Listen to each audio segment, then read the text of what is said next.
I'm going to call the Tax Committee to order and welcome Representative Marquart. Well, he's a member of this committee, but his group. So Representative Marquart moves House File 630's first engrossment to be before the committee for consideration. Welcome. Good morning, Representative Marquart. Well, thank you very much, Madam Chair and members. I will just cover the tax portion of this bill, if that's okay. I apologize. We need 3 more people to make a quorum, so we cannot move it yet. But Representative Marquart. Okay. Thank you very much, Madam Chair and members. The target for E through 12 education is $550 million. About $33 million of this involves some levy back and forth. So there is a levy increase of $33 million and then a levy decrease of $33 million to balance it off for a target levy of 0. So where do we get there? The integration aid levy is $28 million to the addition. Then also, because we heard from many school districts, especially in the light of the tragic Connecticut shootings, more kind of authority to do things with entrances or windows or buildings for security. So we've added $5 to the Safe School levy. This also will deal with other school climate issues. And then with all-day, everyday kindergarten, there's a 1.2 lease levy aid for school districts that may need to lease for more space for their kindergarten students. So that's about $33 million increase levy. That is offset with actually what Representative Runbeck had brought to the committee, and that is a operating referendum moving up those equalization rates. So right now, the equalization on an operating referendum is $476,000 for the first $700 per pupil. What we do is we take the average market value, which is 431, and move it up to 122%, which is like 526,000. Move that up, and then index that into the future, and that provides roughly about that $33 million decrease. So Representative Runbeck, you carried that bill before the committee, and there was one other member also. So, Madam Chair, that's really the tax provisions in this bill. Okay. Thank you, Mr. Chair. Members, it's this one-sheeter. You've got Representative Marquart's research summary and his bill and his spreadsheet, but the tax items are on this one sheet. And just to understand this now, you are moving around some property taxes, so you're making priorities with them, but there's no net property tax increase for the state, which is why you're here. We want to make sure you're not doing that. Madam Chair and members, there is a net of 0 on the property tax levy. Okay, thank you. Questions for Representative Marquart?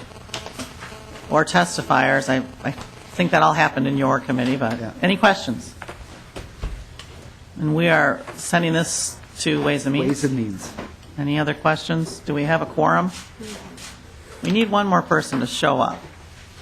If anybody knows a legislator out in the hall, or I think Kyle's going to go check because we just need one more. There's one. Okay, so now we're going to formally, I'll move House File 630 to be before the body and it be recommended to pass and to send to the Ways and Means Committee. Correct. Okay, further questions? If not, we're going to vote. All those in favor say aye. Aye. Opposed say nay. Motion carries, and you're off the Ways and Means. Thank you. Thank you so much, Madam Chair. Thank you. So now we're going to go back to the Omnibus Tax bill. I think the one piece we didn't get to, and I don't know if Ms. Dalton has it, is we didn't go through the LGA run. Do you have that? Do we have copies of that? Okay, we're going to have to wait on that because we don't have copies. But we walked through the bill and the spreadsheet, and we did not get to the LGA run, and we do want to do that at some point. So with that, we're going to go to public testimony, and when we get the LGA run, we'll take a break and we'll bring it back up, or we'll have committee discussion on that so people can understand it. So with that, anybody would like to testify for or against this bill? We did not require people to sign up, so if I don't have a list of you, so just come on up and tell us your thoughts on the proposal before us. Welcome to the committee. If you could tell us your name for the record. I believe it's Mr. Diamond, is that right? Sure. Tom Diamond, yes. Nice to see you, thank you. Thank you for your chance to speak for the committee before and come back and commend you on your work. On the veterans issue, it's an important issue to have the resources necessary to help the veterans out, particularly those who really need the services, housing and treatment facilities and stuff in the state. And previous suggestion had prioritized largely to providing significant benefits to those who needed it least and little or no benefits to those who needed it the most. And this program corrects an omission that impacted some veterans who of no reason of their own were left out of a credit program, and also then retains the resources necessary to provide services to other veterans. So I'd like to commend the chair and the committee for their work and thank them for their efforts. Thank you, Mr. Diamond. I think you're referencing, Mr. Michael maybe can help me, what provision that is and where that is in the bill. Page 95, I think. 95 and 96. Of the bill. Do you know in the summary? Mr. Michael. Madam Chair, this is the veterans credit that's in current law. I'm not sure where it is in the summary that applies to individuals who have 20 years or more of service, and essentially what this allows is the individuals who had buyouts in the early 90s. It's on page 31 of the summary. 29, they're saying. 29, yeah. I heard Ms. Manzi. Page 29, it's section 25, it looks like. Is that right? Okay. Thank you. Thank you, Mr. Diamond. Appreciate you being here. Other testimony for or against this bill? Sorry. Okay, we're ready to vote. Come on up. Anybody? Make it easy then. Good morning. Good morning, Madam Chair and members. I'm Michael Breathworth of the City of Melrose, Minnesota. I am a board member for the Minnesota Association of Small Cities, and with the population, representative populations of 5,000 or smaller. Of the 855 cities that we have in Minnesota, we have 696 of those are 5,000 and below. And so our organization represents the 81% of those communities.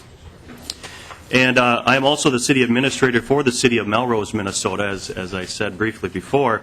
And I have over 14 years' experience as a city administrator or a government official. Melrose is located within the I-94 corridor between St. Cloud and Alexandria. And I'm here today to testify in support of House File 677. This includes the reform of the LGA formula, as well as additional funding for LGA as a whole. We'd like to begin by thanking the committee and the legislature as a whole for stabilizing LGA back in 2010. However, prior to 2010, we've seen some very significant fluctuations from year to year, as we're all aware of. For instance, in 2008, my community of Melrose, we saw a 14% reduction in that single year. The following 2 years, we saw a net reduction of additional 6%, for a total reduction from 2008 to 2010 of nearly 20% in our local government aid, as well as the other reductions as well.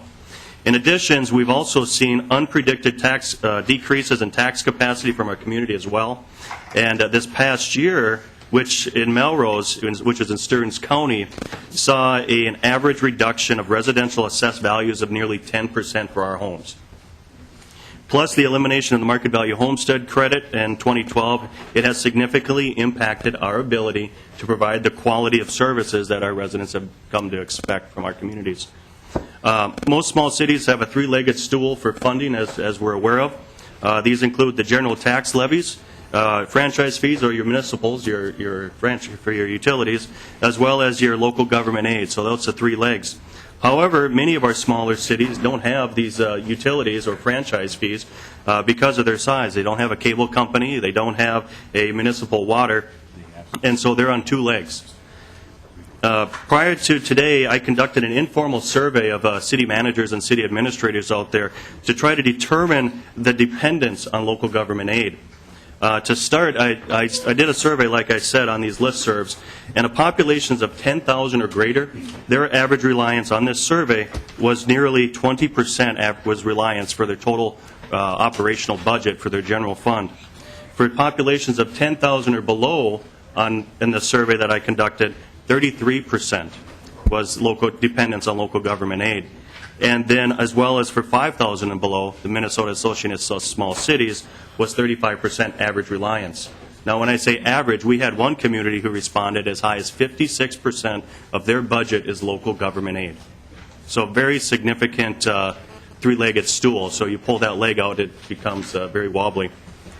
On average of this survey that I conducted, 30% of these communities had an average reliance on local government aid for their general fund. So very significant impact to our operations. I just have another minute or so of testimony, and then I'll be done. But when a city loses capacity and local government aid, plus having the continued need to replace our aged infrastructure, and as well as our facilities, there's no other options but to make cuts. We have actually made these cuts in our communities, in these smaller communities as well as these larger communities. We don't call a cut a reduction in the increase. We actually make these cuts. For instance, in Melrose this past year during our 2012 budget cycle, I had to ask my council to make one of the toughest decisions they've ever had to make. They decided they had to make cuts, and we had to reduce our police force by 20%. 20% of our police force had to be cut. We had a full council chambers filled with our volunteer firemen, our ambulance, and the wives of our police officers there when they had to make that tough decision. We're making tough decisions, and we operate within our current budgets and our reliance on those budgets. We buy fire trucks that are 10 years old. We also have smaller ambulances, which are also used, and not to mention not giving raises to our volunteer firemen leadership in over 10 years. We have consolidated staff and retirements. I've had direct conversations with our employees saying, I'm looking at them square in the eye and say, next year we might not be able to fund you, and so you might want to take consideration. We've also eliminated planning positions. We're currently planning to reduce our community development director upon his retirement. We've also refinanced debt. We've also utilized our cash reserves to fund our debt, to just name a few cuts. Not to mention, on an annual basis, the city of Melrose, with our annual general government, our budget of $2.2 million, I pay $175,000 in sales tax each year as well. We have a need to stabilize, and we need is a stability and a fair distribution formula. So we plan for the future. We don't want or need much as a municipalities, but we do need your help in managing the disparity between cities.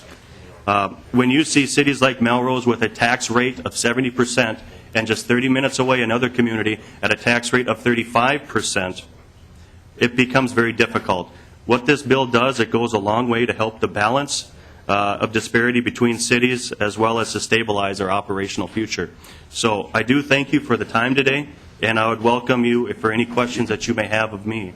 Okay, we're going to take questions at the end when we get through all the testimony. So Madam next Chair. testifier, yes, Representative Anderson. Do you have the LGA runs and the CPA runs? We Are just those- asked them to be, they're going to be duplicated. We're going to stop and go over them when they're available. Okay. So all right. we started the committee talking about that. Representative Brunbeck. Thank you. Just a quick question for the administrator, if I could. I wanted to You know, just... I really do want to take questions at the Uh, end because I didn't will he stay? know. Will he be- There's a massive list of people waiting He'll be to here. testify. Okay. So similar to the governor's tax bill, I thought would be better is we just let everybody testify and then we'll ask questions. And I did not realize that there were all these people, so we're going to ask people to do what we did on the governor's bill, which try to keep it to 2 minutes. So the person who was before Madam got a Chair. huge advantage there because I had not said that. Yes. Madam Chair, Representative Anderson. will they be sticking around then too, just to make sure that people don't leave so we have a chance to ask them questions? Representative Anderson requests if you can to stick around. Of course, we're coming back tonight, and we're going to be doing this tomorrow, so there'll be lots of time for questions. And, also, if you can't stay, then as a member asks a question, we can direct it to you and see if you can come back tomorrow and answer the question too. So I did not know there was this huge list, so I apologize. Welcome to the committee. Hello. Thank you, Madam Chair. Thank you, committee members. My name's Todd Mickelson, and I own a small business I built around a patented invention of mine, and we assemble and test this and other items I've developed in our facility in the old Tonka Toys building on Lake Minnetonka, and we sell to countries all around the world. I'm also representing Small Business Minnesota today, a statewide nonprofit, nonpartisan association. 100% of our members are small business owners here in Minnesota. Despite the fact that 98% of businesses in Minnesota have 100 employees or less, and collectively these same small businesses are the state's largest employer, far too often public policy favors large corporations. Small Business Minnesota prides itself on dealing with actual factual information. As conversations take place about tax fairness related to income, please note that 97% of small business owners take home less than $130,000 in annual income. So much like my business needs to invest in developing more products or services that support our clients and therefore our revenues, Minnesota needs to invest in infrastructure, education, public safety, and other services that support a healthy economy and benefit the people of Minnesota, and therefore all businesses of Minnesota. Restoring the homestead tax credit and renter's credit benefit the middle class, leading to higher demand for the products and services that our small businesses sell. Very simply, higher demand means better sales for our small businesses and a stronger economic growth for our state. The upfront exemption on capital equipment included in this bill would directly benefit my business and many others I personally know. The internet sales tax would level the playing field for small brick-and-mortar businesses. And Minnesota has the most Fortune 500 companies per capita in the U.S., even though they make up less than 2% of Minnesota businesses. We have a very healthy and welcoming business climate. Further investment will only make it more so. So I thank you very much for listening to my testimony. Thank you very much. And Madam Chair, Representative I Anderson? just want to make sure that Mr. Mickelson does stick around. We will. I personally have some questions for you. So. Great. Okay. Thank you for being here. And we'll try to keep people updated what's going on. I mean, just a little preview here. We're going to the floor at noon, so we're going to go into recess at noon. We'll get as far as we can with public testimony till then. We'll come back after the floor. We'll work till midnight, and then we'll come back again tomorrow. I can't remember if it's 8 or 9, but we'll post it, and we'll start again. So welcome to the committee. Good morning, Madam Chair, members. My name is Cameron Cruz. I'm here to speak in favor of increasing the taxes on upper-income taxpayers. I live in Mendota Heights. I'm a member of Amazing Grace Lutheran Church in Inver Grove Heights, and I'm active in Isaiah, an organization of 100 churches in the Metro and St. Cloud area. I am now mostly retired as a professional engineer.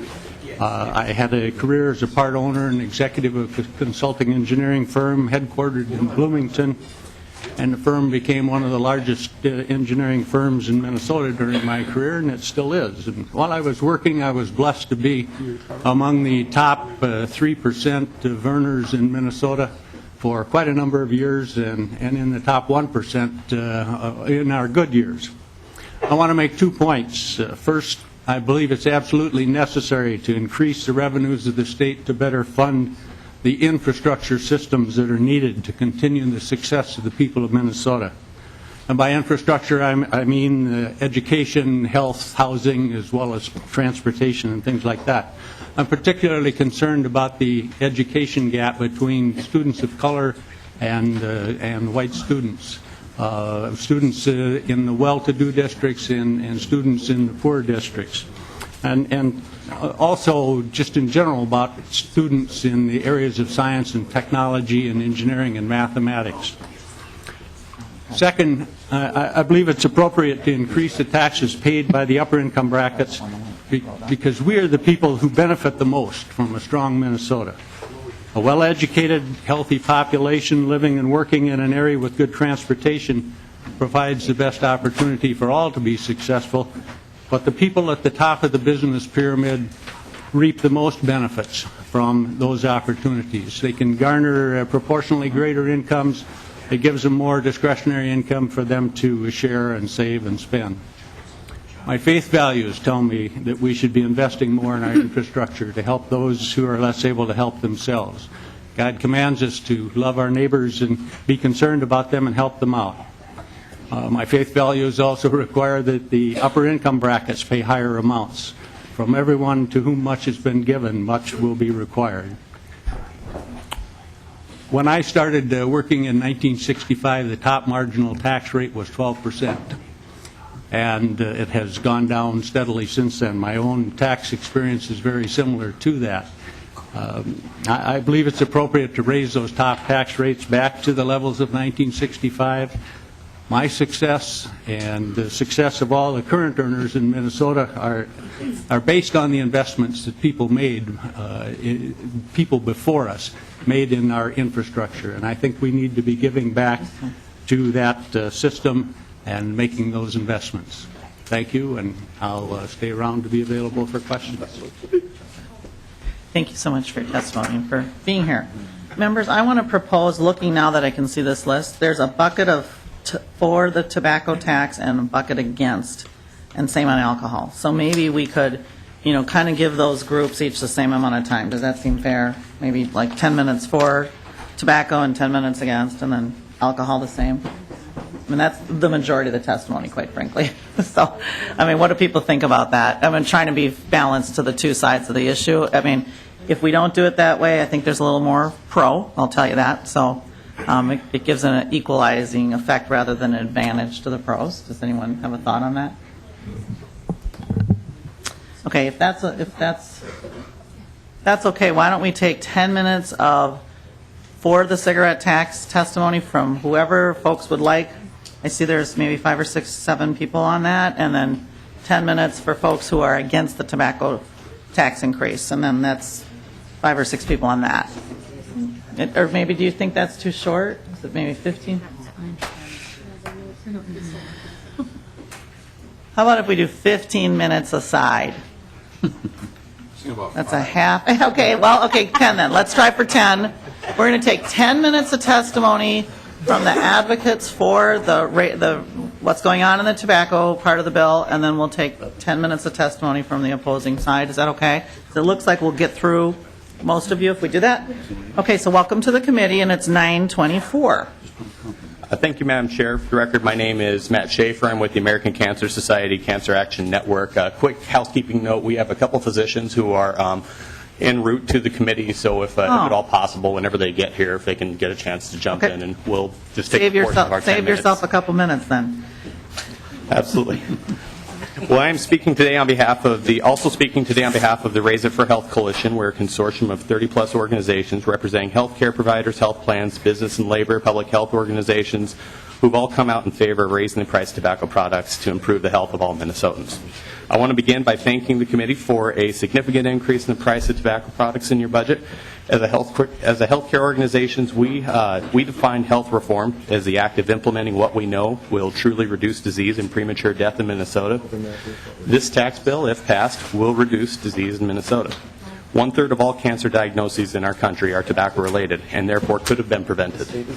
Raising the price of tobacco is the most effective way to break the cycle of addiction and continues to cost our state money and take our loved ones away from us too soon. Throughout the course of this morning, you will hear testimony from other members of the public on the tobacco tax, but I want to tell you about a couple people who you won't hear from.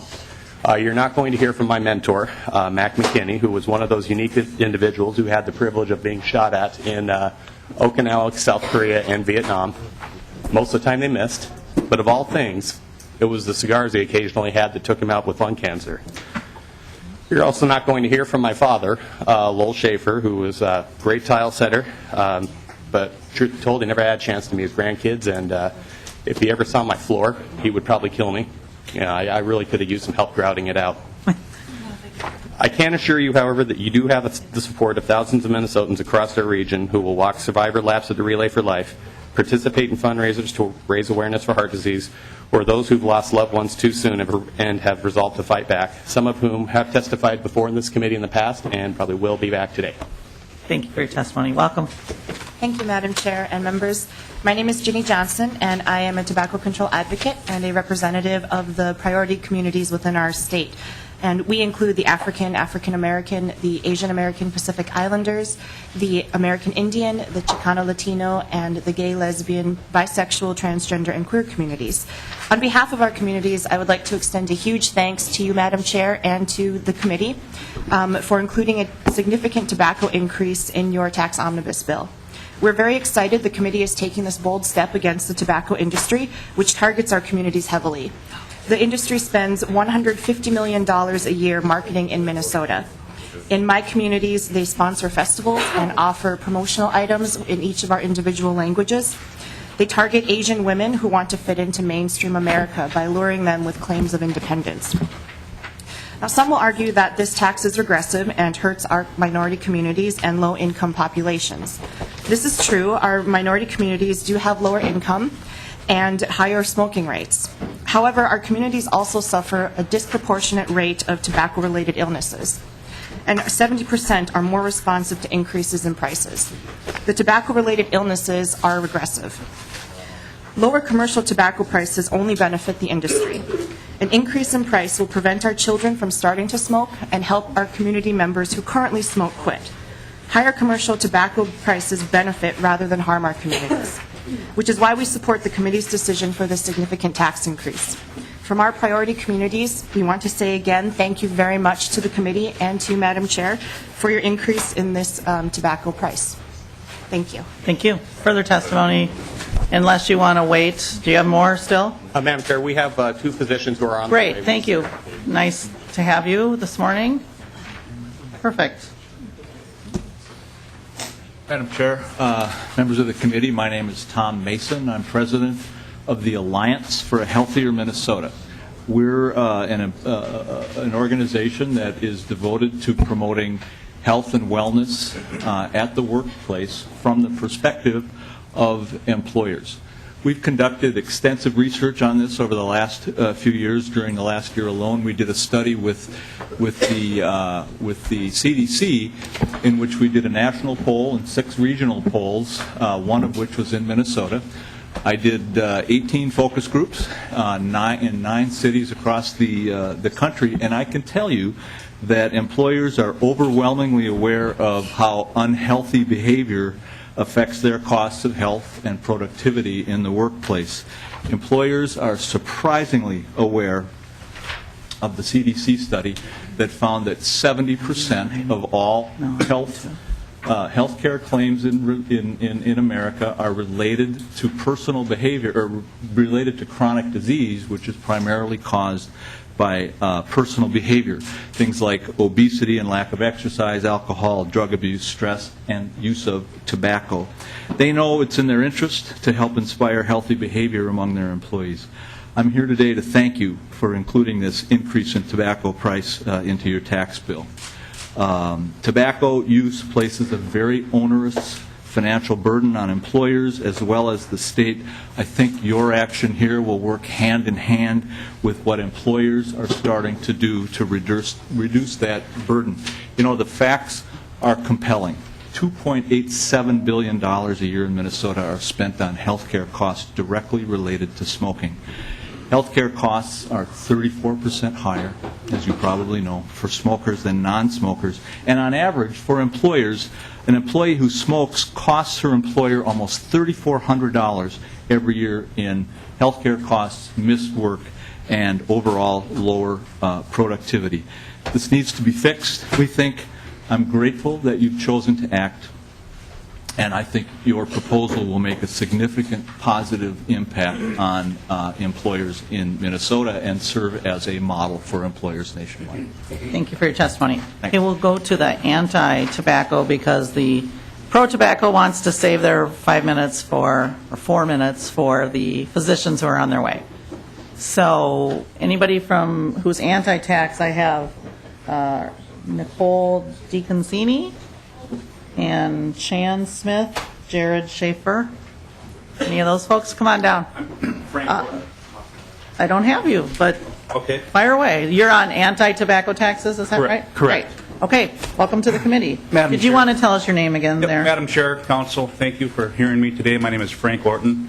Frank with Orton. Orton's Convenience Stores up in Walker, Minnesota.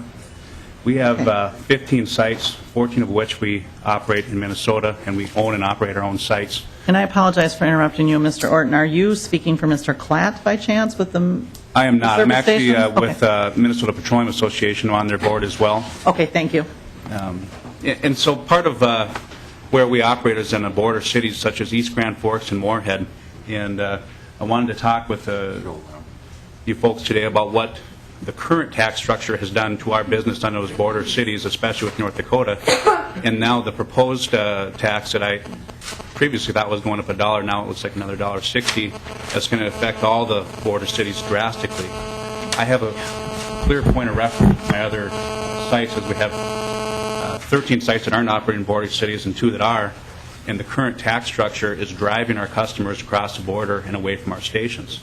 And unfortunately, if 25 to 35% of our customers, or prospective customers, if you will, are tobacco users, and the state of Minnesota's tax structure sends them to our competitors across the border, we can't live with 2/3 of our customer base.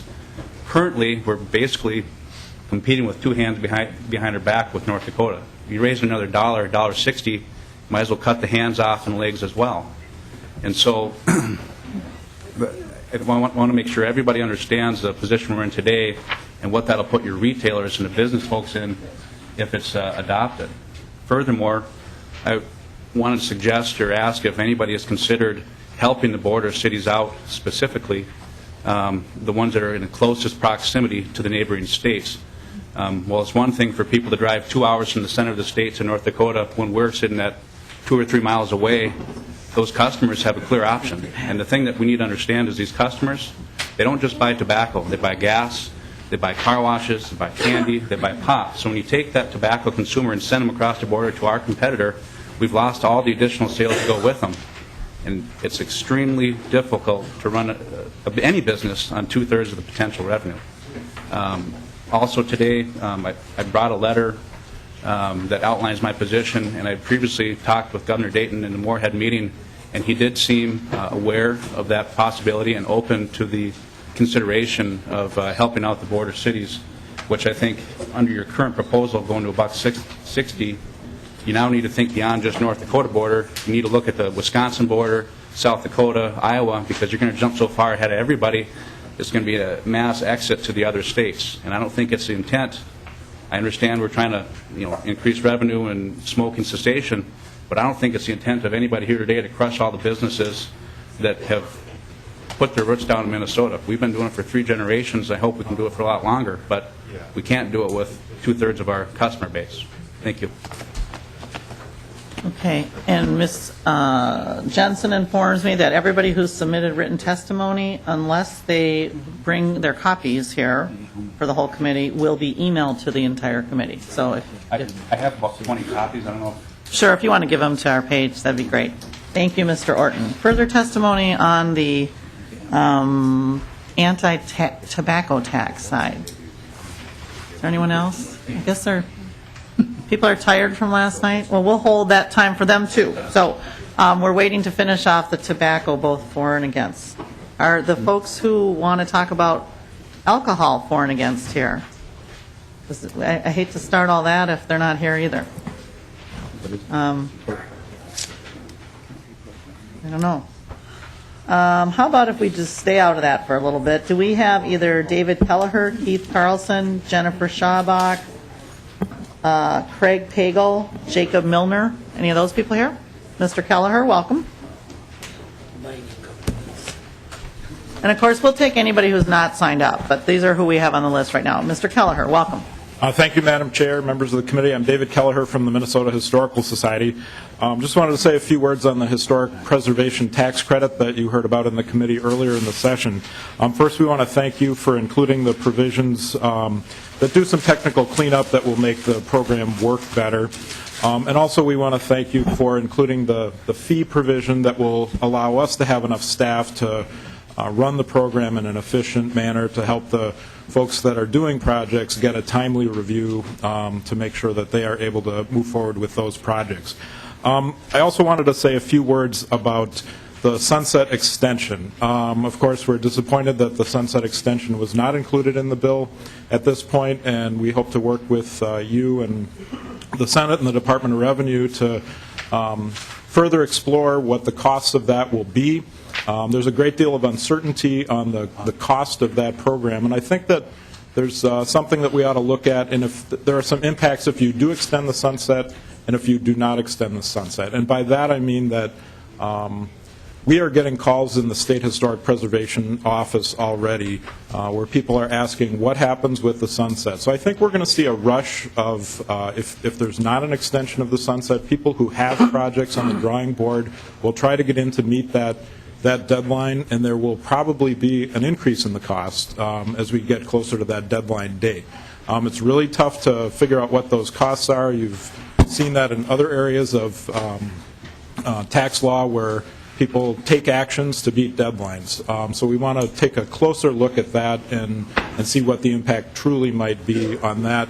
I think if you extend a deadline or a sunset out a bit, you might see a smoothing of when projects will come in to claim their credit, and therefore the costs to the state will even out a little bit more instead of a rush to the deadline. So we'd be delighted to work with you as this moves forward in the process. Thank you. The other thing I just would mention finally is, as we mentioned in our testimony presenting the bill earlier, this is a program that has worked. I won't go into the details, but you saw the economic impact study that the University of Minnesota did on this program. It's creating jobs. It's creating an economic benefit. That's the intent that you had. You heard from one of the testifiers that by creating a very flexible program, it has met the goal of maximizing the efficiency of using a credit and grant in lieu of credit. So it's something that has been looked at by other states. We've gotten calls from people around the country. It's a good program that's working. Thank you, Mr. Kelleher, for your testimony. Others, please come forward. None of those people I'm calling, please. Sure, come on. Thank you, Madam Chair. Yes, welcome. My name is John Tollefson. I'm Manager of Public Policy at the Minnesota High Tech Association. And I want to start by thanking the committee and you, Madam Chair, for including the foreign royalty deduction in the bill. Obviously, we are very glad to see a deduction rather than an elimination of the foreign royalty deduction. Thank you for that. Thank you for including the affiliate nexus. We're in favor of that provision, and we are in favor of the upfront capital equipment exemption that also appears in the bill. We do have some concerns. We had hoped to see an expansion of the data center tax provision, which would have allowed more data center developers to take advantage of the credit. Right now, as I've told the committee before, the data center provision is just too big, too much, too fast, and expanding that would allow more investment in Minnesota, something that we're really trying to promote from the High Tech Association. So expanding that to lowering the requirements rather to $20 million over 4 years would really move that forward a lot. We were disappointed to see that the research and development tax credit was not expanded. That is a real investment in Minnesota's high-paying, high-tech jobs, bringing that research and development right here to Minnesota, which is another area that we're trying to promote in the High Tech Association. We're trying to build a workforce here that really provides high-paying jobs to fuel Minnesota's prosperity through innovation, high-tech research. That research and development tax credit would do that. The angel investor tax credit does that as well. And that one specifically targets small companies, startups. And we were hoping to see that one expanded because that ran out of funds last year in July. It's going to probably run out of funds next month already here. And that is a really good investment for startups. That's an area of our reputation as a high-tech state that's lacking. This isn't necessarily viewed as a place where people come to start up, bring their innovative ideas. And so that's something we're really trying to target. And this angel investor tax credit is really taking off. It's doing really well. That's why it's running out of funds so soon. So we would love to see that expanded. So data centers, research and development, and angel investor tax credit. expanded. Thank you, Madam Chair. Great. Thank you, Mr. Tollefson, for your testimony. Mr. Pagel, or who else did I say? I said Ms. Schabach. Mr. Pagel, I see you. Maybe you left. Oh, there you are. Come on down. Anyone else, actually. I see Mr. Flaherty is here. Mr. Pagel, welcome to the committee. Thank you, Chair. My name is Craig Pagel. I'm the president of the Iron Mining Association of Minnesota. I'm here today to speak in opposition of the minerals section of this bill, specifically the occupation tax. There's a 5-cent per ton increase, which will equate to about $1 million across the industry. There's already an automatic escalator in the production tax, and we feel at this time this might not be needed. But more importantly, I would like to talk about the occupation tax. Your bill would be doubling the occupation tax. And I think it's important to point out that for the purpose of the occupation tax, the state basically figures that all of our pellets are being sold in state, and thus subject to an occupation tax paid in lieu of the corporate franchise tax. Other businesses in the state that are subject to a traditional franchise tax are subjected to the sales factor, meaning the tax primarily on business-to-business sales within the state. Thus, we reject the notion that the industry is getting a free pass by paying an occupation tax rate that is lower than the corporate franchise tax. In short, our occupation tax rate is lower than the franchise, but a much greater portion of our business is subject to the tax than, say, 3M or Medtronic that sell mostly products out of state. Furthermore, any operating mining companies doing business in the state are likely paying some minimum corporate franchise tax on top of the occupation tax. The doubling of the occupation tax will increase two of the mining companies' sales, or taxes, $10 to $11 million apiece annually. And the timing of these proposals comes at a time when the price of iron ore is dropping significantly across the global area as well as in the Great Lakes, making Minnesota's iron ore companies less competitive in the market. Specifically, the final product of USA Steel facing steel dumping from China is one of our major problems at this point, especially when more than 50% of the steel more than 50% of the steel used in the United States is coming from outside of the United States. Thank you for allowing me to testify. Thank you for being here, Mr. Pagel. Welcome to the committee, Ms. Schabach. Thank you, Madam Chair. Good morning, members of the committee. My name is Jennifer Schabach. I am the Legislative Director for the Minnesota AFL-CIO. We are a labor federation made up of 1,000 affiliate unions, representing more than 300,000 working people throughout the state. Today I'm going to talk a little generally, not specifically to tax provisions in the bill. For many, the word tax is a scary thing, and it seems no one enjoys paying taxes.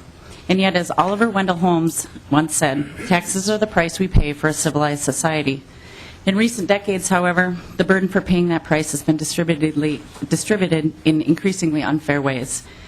Government spends an enormous amount of money each year on corporate income tax credits, property tax abatements, direct cash grants, etc., to lure large companies or to retain those already here. Many businesses regularly uproot to follow economic opportunity. However, quality of life is an equally important factor in their decision to stay or go, as well as good schools, clean air and water, and low crime. All of these public services, and all of these have been neglected over the last decade. According to a recent report by Minnesota 2020, state general fund spending has declined by $5.2 billion over the last decade after adjusting for various accounting shifts and state takeovers. And when general fund spending is adjusted for population growth, annual per capita spending has declined by 18.3%. This decline in spending or investment has not spurred Minnesota's economic growth. The lack of investment has produced a sharp drop in the state's support for public education, with rising class sizes and soaring tuition for schools, colleges, and universities. Another consequence of this sharp decline in investment is a 43% decline in real state-paid property tax aids and credits, thereby producing a rapid escalation in property taxes and a dramatic decline in resources for Minnesota's local governments. Minnesota's economic future depends on laying the foundation for long-term economic growth by making sound investments in our schools, our infrastructure, and our workers.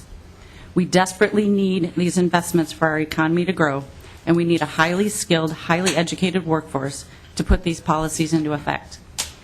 The Minnesota AFL-CIO and its affiliate unions support significant revenue raising as a part of the solution to resolving our structural budget deficit. We also ask that as this moves forward, the final package of revenue raising make the overall tax system more fair. Thank you for your time. Thank you very much. Others? I see a lot of, I'll just read some names I have here. Dane Smith, Keith Carlson, Brian Rushi, Jacob Milner, John Maloney, although that might be on the alcohol, Nan Madden, if anyone who wants to come forward. We're kind of waiting for all the alcohol and cigarette tax people to come in the room so we can hear both sides. Welcome. Madam Chair, my name is Shay Mandel with Life Science Alley, so I'm just talking about the broader provisions of the tax bill. Just a couple of items that are really critical for our companies, and specifically, and we partner often with the Minnesota High Tech Association. You heard John's testimony, and we appreciate FRD being included. Probably the most important provision that we are concerned about in this bill is the change in the refundability of the R&D tax credit. As you all know, Minnesota is one of just a handful of states that manages their R&D tax credits in a refundable nature. For our companies today, here's why this is so critical. The process of getting products approved, as you all know, through the FDA has gotten significantly longer and more expensive. In addition to that, just this year, the new medical device tax, as part of the Affordable Care Act, has been put into place, and so every 2 weeks, $100 million comes from the medical device industry to Washington, and we estimate that 20-25% of that has an impact on Minnesota due to our concentrated nature of medical device companies. The R&D tax credit is about the work that's done, not necessarily how well companies are profiting, how other taxes are impacting them. And it's really a distinguishing characteristic for Minnesota. Today, if we want to continue to spur early-stage companies that have to spend a lot of money to get their first product to market, if we want to continue to have biotech and medtech companies starting and growing in Minnesota, the refundable tax credit is an incredible tool in our arsenal to work with these companies to get them to locate in Minnesota and stay in Minnesota. So again, and this impacts our large companies as well. So for larger companies that are struggling still to manage the administration of the federal device tax, that are struggling with some profitability right now, this is a huge opportunity to keep R&D jobs in Minnesota. And so we would again encourage the committee, the House, to reconsider the refundability, keep that in place. It is a huge asset for Minnesota. Thank you, Madam Chair. Thank you for your testimony. Welcome, Mr. Smith. Madam Chair, members of the committee, I'm Dane Smith. I'm president of Growth and Justice, and we're a policy research organization founded on the principle that long-term business growth is actually enhanced by smarter public investment in human capital and physical infrastructure. I speak in general support of the bill, but more important, the budget bills that are moving through this legislature and the compelling need for new revenue for these business-building purposes, as well as the changing demographic profile in our state. I guess it's too bad that more people are living longer, but I'm looking forward to it. And we're probably going to have to pay a little bit more. We're going to probably have a little bit larger public sector to address these demographic changes. It's just a fact of life. But the more important point to make about new revenues is its effect on business. And I'd like to draw the committee's attention to a very perceptive and astute analysis of what business really wants by veteran business columnist Neil St. Anthony in yesterday's Star Tribune. The article notes the obligatory and predictable opposition by the umbrella business groups to higher taxes, but then it cites a business tech sector leader who says the proposed marginal income tax increases would have no effect on business or expansion plans, on his at least, and that consumer demand is far more important factors. This comes through repeatedly in analysis of business factors, that demand and all kinds of other important contributors to economic growth have more to do with what happens than taxes. The article notes that business leaders have also pushed for stadiums, workforce training, early childhood education, and faster build-out of our light rail system and other transit options. And the piece ends with a rather stirring statement from a retired insurance executive, Bob McDonald, who lives in Florida much of the time, but pays his taxes, chooses to pay his taxes in Minnesota. And this very respected CEO said, and I quote, that Minnesota has a motivated and highly educated workforce that provides a deep resource for building a company. The small increases in taxes on those who can afford most to pay them is an investment in maintaining the high quality of workers, and the return on this investment will far exceed the amount paid. So it's the investment. And I'd also like to point out a recent analysis by the highly respected Center for Fiscal Excellence, which used to be called the Minnesota Taxpayers Association. And it describes a careful balance that must be struck between a foundational competitiveness, quote, foundational competitiveness, unquote, provided in large part by taxes and public investment, and a, quote, cost competitiveness that can be undercut by too high a tax obligation. Now, I don't believe the Center for Fiscal Excellence actually supports the income tax rate changes in this bill, but their very balanced analysis urges as a recommendation that we prioritize foundational competitiveness spending in government, or those investments that really deliver the goods in improving human capital and infrastructure. So in totality, I think that the bills and budget and tax bills do a decent job of striking this balance. And I want to thank the chairs, members of the committee, and be happy to answer questions. Thank you for your testimony. Ms. Madden, welcome. And others just come on and queue up. I see Mr. Flaherty, Ethan Roberts, I don't know who that is, John Rentschler, Audrey Breton. Welcome, Ms. Madden. Or Ms. Nauman, I see you. Anybody other than alcohol and tobacco? Because we're kind of setting them aside here for a little bit. Because I don't always know who represents everybody on those issues, but I know some key people, both for and against, on those issues are not in the room, and I've just been told that the Senate has a hearing going on too, so that might be why. So we kind of want to give them the opportunity to get here. Ms. Madden. Thank you, Madam Chair and members of the committee. My name is Nan Madden. I'm director of the Minnesota Budget Project. I appreciate the opportunity to testify on this bill, which I think makes some progress on two key problems facing our tax system. First, our current tax system does not raise enough revenues to meet the state's needs and contributes to a cycle of frequent budget deficits. And secondly, our tax system asks low and moderate income Minnesotans to carry too much of the responsibility for funding public services. So we strongly urge you to pass a bill this session that narrows the gap between the percentage of income that the highest income Minnesotans pay and what other Minnesotans pay, ends the cycle of budget deficits, and responsibly invests in the building blocks of our future economic success, including quality schools, affordable higher education, and safe and vibrant communities. In particular, we appreciate the bill's $15 million in improvements in property tax refunds for low-income renters so that these Minnesotans don't pay too high a share of their incomes in property taxes. Low and moderate income Minnesota households that receive the renter's credit can be found in every county of the state. The vast majority of them have household incomes below $30,000.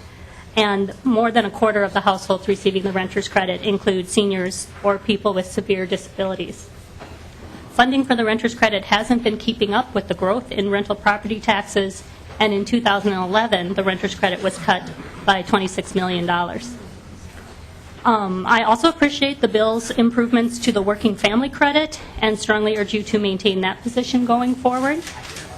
And we appreciate that the bill includes income tax increases based on the ability to pay, which are an essential part of a tax plan that makes the tax system less regressive. We do think it's critical that tax plan passed this year both raise needed revenues and make Minnesota's tax system less regressive, and think a robust targeted income tax increase is a crucial part of any such plan. Since the majority of the progressive components of this tax bill are temporary, I do have some concerns about the mix of taxes in the 2016-17 biennium, and urge you as this bill moves forward to adjust that mix of taxes so that more of the permanent revenues raised come from the individual income tax. We think that you really have a moment here where you can make important strides forward in tax reform, and we really encourage you to seize that moment so that we no longer ask our low and middle-income Minnesotans to shoulder more than their share of the responsibility for funding public services, and we can make the investments in the high-quality workforce, safe and vibrant communities, and ladders to the middle class that are the keys to our future shared prosperity. Thank you. Thank you, Ms. Madden. Mr. Carlson, welcome. Thank you, Madam Chair and members. Joel Carlson, here on behalf of one of my clients called Travel Tech, and I need to restate my continuing objection to Article 8, Section 20 and 21 on imposing the local lodging tax on travel intermediary services. And when the legislature amended the law to impose a tax, the sales tax on travel intermediary services, they did not amend the local lodging tax. And trying to impose that local lodging tax on these service providers is extremely problematic. As you know, we don't know which jurisdictions even have the local lodging tax. And the compliance method that you put in the bill, Madam Chair and members, while I appreciate the effort to allow the local unit of government to select which taxpayer they're going to tax, because they happen to know of a company, but not have it evenly apply to everyone, I think is unprecedented.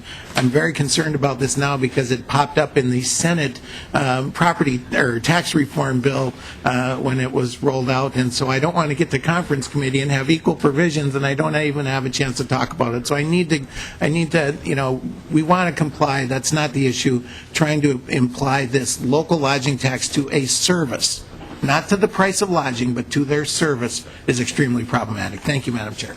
Thank you, Mr. Carlson. Others, for or against? Come on up. Ms. Nauman. Welcome. Thank you.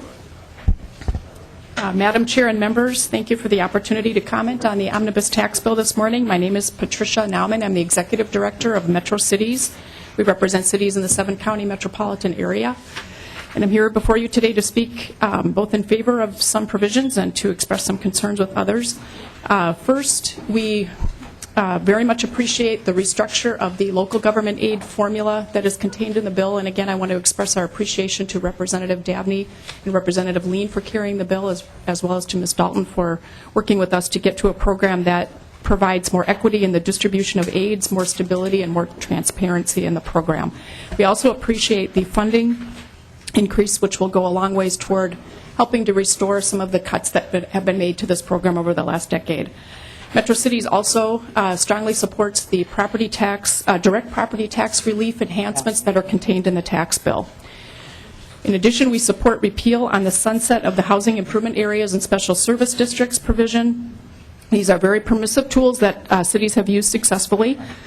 We also appreciate the inclusion of the street improvement districts provision. We know that there's some work to do here yet, but we are extremely appreciative of this tool that has the strong support of cities across the state. In addition, we support the clarifications on levy limits that have to do with the market value homestead exclusion program to make that program more workable as we go forward. A couple of concerns that we would express with the bill: the valuation limit on the 4D property. I understand the rationale for that provision, but we would have some concerns with shifting of property tax burdens onto other taxpayers that provision represents. We'd also express some concern with respect to the use of fiscal disparities for specific purposes, in this case for the Mall of America expansion, which our policies oppose. And one final provision that we have some concern with that gives Dakota County the powers of a city with respect to housing improvement areas and special service districts. We don't necessarily oppose that provision, but I think we'd like to see something in the language that would allow for a mechanism to provide city approval prior to allowing the county to take over those powers. Thank you, Madam Chair, for the opportunity to comment today. Thank you for being here. Welcome, Ms. Kadoun. Thank you, Madam Chair, members of the committee. My name is Beth Kadoun. I represent the Minnesota Chamber of Commerce. First, we'd like to thank you for the inclusion of some items in your tax bill that have been important for the business community for many years, which one is the upfront capital equipment. Great to see that included. Also, the Section 179 conformity for the one-year provision, and also federal conformity in general. That's always good to see, to make sure our administrative burden for our taxes are eased. Also appreciate the inclusion of the multiple points of use clarification. However, we are here to state our strong opposition to the tax bill due to the magnitude of the tax increases of $2.6 billion, which equals over a 10% increase when you look at total revenue growth in our forecast along with the new tax increases. So that's a total of 10% increase from 12-13 to fiscal year 14-15. And a lot of these will fall on the business community. I'll highlight a few of our concerns. One is the increase in the individual income tax up at the new 4th tier as well as the 5th tier. As you know, over 90% of businesses are pass-through entities. That means they pay their taxes through the individual income tax. This new tax will impact 12,000 returns with business income. These are many of our small and mid-sized businesses that compete both nationally and internationally. These dollars reduce, these new increased taxes reduce the dollars that these companies will be able to use to reinvest back in their businesses. These are less dollars to buy equipment, invest in their employees, as well as cash flow in return for the business owners. Studies have shown that entrepreneurial decisions and investment decisions are very sensitive to these high marginal rates. Studies also show that there's also detrimental impact on net in-migration to the state. That means it's going to be much harder to get that talent that you want to come into Minnesota, as well as for those investments to occur in Minnesota. We have concerns as well on the high individual income tax on making Minnesota an outlier in this area. We have our surrounding states that are talking about how to reduce their taxes. Wisconsin's talking about how they can reduce their individual income tax. North Dakota's talking about the same. So our concern is we look to those border communities as well as making Minnesota too much of a differential on that income tax level. We also have concerns over the overall size of the corporate tax changes that total over $316 million for the biennium. This is a 16% increase in the corporate tax burden. As I mentioned previously, study after study, including from the OECD, Federal Reserve, and numerous economic journals, have shown that the corporate tax is the most harmful for long-term economic growth, followed by high personal income taxes. The reason is that these are the most mobile and thus the most sensitive to high tax rates. The trend of other countries has been to lower, and states has been to lower rates and go to a territorial basis of taxation. We have concerns that I won't go into in detail, but obviously concerns on the tax havens that we talked about before, the lowering of the foreign royalty. We appreciate it's not completely eliminated, but we do have concerns on the lowering of the rate reduction, the unitary sales, the foreign partnership, the R&D. We also have concerns on the frac sand and other mining tax increases that we've mentioned in previous testimony. Thank you. Thank you, Ms. Cadoon. Others for or against this bill? Please.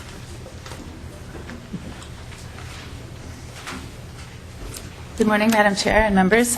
My name is Susie Brown. I'm the Public Policy Director at the Minnesota Council of Nonprofits. We're a 2,000-member organization serving nonprofits throughout the state.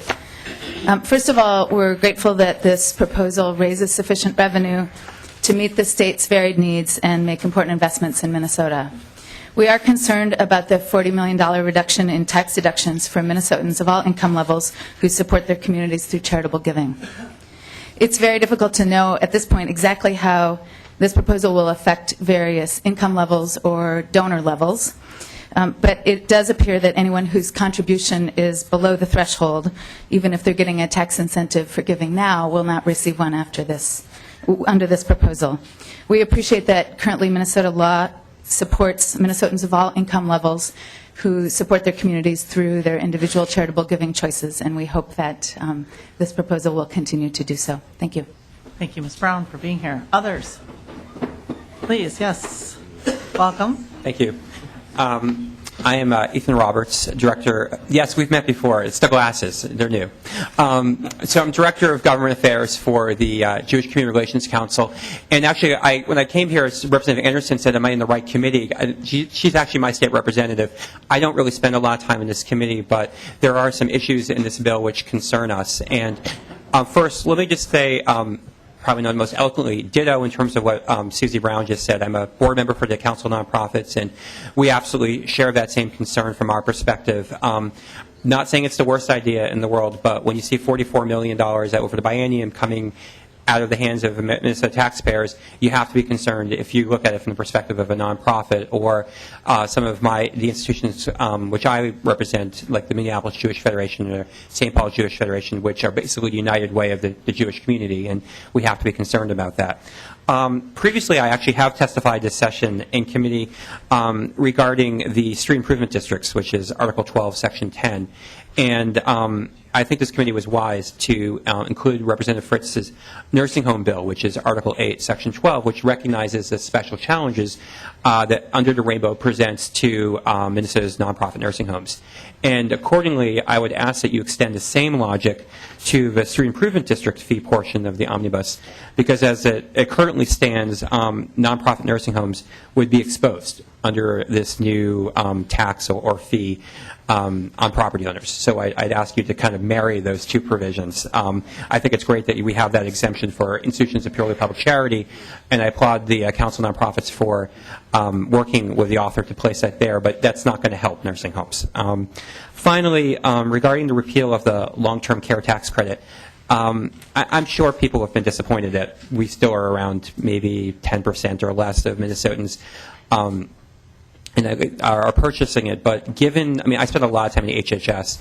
We know what the age tsunami looks like. We know what the future is. It's a lot of seniors, and it's a lot of seniors who don't have long-term care insurance, so that means a lot of costs for Medicaid. And ironically, I don't know if this is going to help me or not, but I first learned about this idea in terms of the state having a tax incentive from Representative Speaker Thiessen when I brought him to Shalom a couple years ago when he was running for governor. I was like, oh, that's great that the state also has this incentive. So it maybe the idea is it's now working is not working. I'll stipulate to that, but I don't think totally repealing it is the right direction. So thank you so much, all the members of the committee, for listening to my testimony. I really appreciate it. And if I'm not here later to answer the questions, the answers were yes, no, maybe, and it depends. Thank you, Mr. Roberts, for your testimony. Ms. Larson, welcome. And others? Sure, come on down. Ms. Larson. Thank you, Madam Chair, members. Jill Larson with the Minnesota Business Partnership. Try not to repeat others' testimony. On the corporate tax changes, agree with concerns that it is a large percentage increase. It's a regressive tax, as you all know. Do appreciate, though, Madam Chair, that you do not do an outright repeal of the foreign royalty deduction in this bill, that the deduction is reduced from 80 to 50. And we do appreciate that. We do strongly oppose the tax haven language, the redefining a domestic corporation to essentially tax foreign income just because a company happens to be doing business in certain countries. It runs contrary to our Water's Edge policy, and we strongly oppose that provision. We also have concerns with the foreign partnership language with unitary sales. We're now taxing affiliates of Minnesota companies that have no nexus to the state. That's a bad policy, we think. We have strong concerns with the income tax increases in this bill. It does make Minnesota even more of an outlier than we already are in terms of the income tax. It is supposed to be temporary. We know the fifth year is supposed to be temporary. I don't think any businesses that are thinking about moving here or expanding here are going to necessarily assume that it's a temporary tax. Finally, on the street improvement tax, we oppose that provision as we testified earlier in committee. We do appreciate the affiliate nexus provision in the sales tax article and the upfront capital equipment exemption. Thank you. Thank you, Ms. Larson. Please, yes, welcome. And then I see Mr. Zickman and Mr. Flaherty maybe want to come up after that. Please, welcome. Thank you. Madam Chair, members of the committee, my name is Barb Thilman. I'm the Executive Director of Transit for Livable Communities. We support the committee's plan to raise the revenue to make investments for a prosperous Minnesota and to provide services for people in need. We support the tax increases on high earners, increased taxes on alcohol and cigarettes. In addition, we support a sales tax to increase transit service and an increase in funding for Minnesota's roads. Our members who depend on public transit and metro mobility know the consequences of cuts to the general fund. It means fare increases and service cuts, people left without access to jobs, to school, and the doctor, people stranded at home, people with no way to reduce their transportation costs. Inadequate general fund revenue also means less money for debt service, for geo-bonding, for light rail and dedicated bus projects. These projects bring hundreds of millions of federal dollars to Minnesota. These federal grants will go to other states when Minnesota doesn't have matching funds.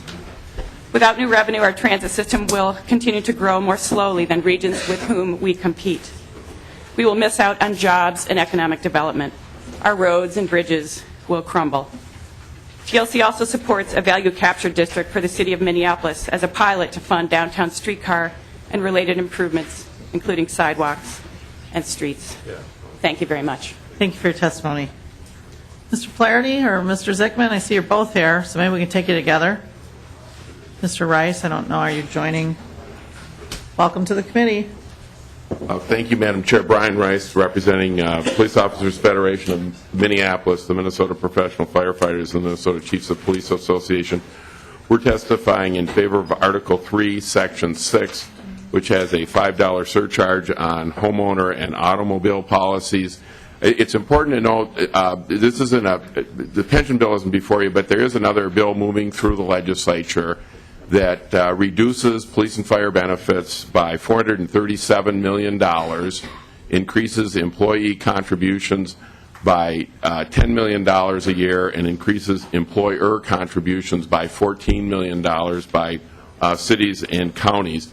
The section before you affects 11,000 police officers who are in PRA Police and Fire and the State Highway Patrol Fund, 2,000 firefighters who are in PRA Police and Fire, and 17,000 volunteer firefighters located throughout the state. The surcharge, you have a packet on a green sheet that explains it. This is not a benefit provision. What it does is shore up the pension funds, and this legislature has an awesome responsibility to these police officers and firefighters. They are not, and I repeat, are not covered by Social Security. The benefits that they receive are solely dependent on what the legislature does for the work that they perform. It's not only a pension system, it's a disability program, and it's a surviving spouse and dependent benefit for these 30,000 police officers. The nexus in the bill is this. In 1871, the legislature imposed one of the first taxes that provides that 2% of the gross premiums earned on fire insurance premiums that have been dedicated for over 140 years to pay fire department costs, and 100 years ago they went to pensions, and it's critical to the infrastructure of this state. You'll hear from Mr. Zickman how much having a volunteer fire force in this state saves state and local governments. The other nexus in 1971, the legislature imposed a gross earnings tax on automobile insurance, and at that time they required that no one could make a claim against an insurance company unless a police report was filed with the local jurisdiction as well as the state, because in essence police officers do the investigative work for auto insurance companies and assign risk or assign liability, will enforce the criminal laws, but also prepare a police report that's necessary so in essence the police officers do the investigative work for insurance companies. And why this bill is important is there are no benefits in this bill. 2/3 of the money collected on the auto insurance program will go directly to the PRA Police and Fire Fund to stabilize that pension fund, and 1/3 will go to cities and counties to help pay their costs for the increased obligations that they're incurring to fix this bill. In 2010, and more significantly, Mr. Zickman will talk about that, 74% of the homeowners policy will go to the volunteer fire departments who have seen a 30% reduction in these state aids. What we noticed as we did the pension bill, we found out that the auto insurance aid has dropped by $12 million in the last 8 years, resulting in increased costs to cities and counties on paying their pension costs. At one point, that aid program provided 90% of the cost of police pensions. Now it's down to about 60%. And more significantly, on the fire gross premiums tax, that's dropped by 30%, by $10 million in the last 6 years, which has resulted in a drop of 30% in the amount of aid that these volunteer firefighters receive. So it's literally is becoming a crisis situation. The need for these dollars into the pension fund is this. In 2010, police officers and firefighters took a $550 million reduction in their benefits voluntarily as the 2010 pension reform bill. The pension reform bill that's moving through the legislature is another $450 million reduction in benefits for a net reduction in benefits of $1 billion in 3 years. Police officers and firefighters do not want to have to come back to the table and see a further reduction in their benefits, and this bill will provide the cushion that's necessary to protect those pensions. I'll conclude quickly by saying this. You're going to hear from the insurance companies and others in complaining about this. In 1982, there was a massive fire at the Northwest Bank building on Thanksgiving in 1982. Two-thirds of the firefighters in Minneapolis responded to that call and literally saved the downtown core in Minneapolis, which would have been into hundreds of millions of dollars in loss. We didn't hear the insurance companies complaining about helping out firefighters then. Just as you don't hear about insurance companies complaining about, there's probably been 40 accidents today on people coming and driving to work today. There'll be a police officer or a firefighter responding to those situations, and you don't hear about the insurance company complaining about the service they get when a trained police officer, trained firefighter is there to determine how the accident happened, to care for those who are injured. And so this bill, I've worked on police and fire matters for over 30 years. This is probably the most significant bill that you'll see before you to make sure that these pensions that have been promised are paid, that officers are cared for, their spouses are cared for, and that these people have security in the work that they do. Thank you. Thank you, Mr. Rice. Welcome, Mr. Zickman. Madam Chair, members, Niall Zickman. I'm Fire Chief at the Spring Lake Park Blaine Moundsview Fire Department up in the North Metro, but here today representing both the Minnesota Fire Chiefs Association and the Minnesota Fire Department Association. Between those two associations, we do represent almost all of the volunteers, the 17,000 volunteers in the state of Minnesota. I'm going to focus my testimony on that. I've been chief now going on my 19th year, and I've used the Minnesota Taxpayers Association's How Do We Compare report. The vast majority, I'm a fanatic for those numbers, statistics.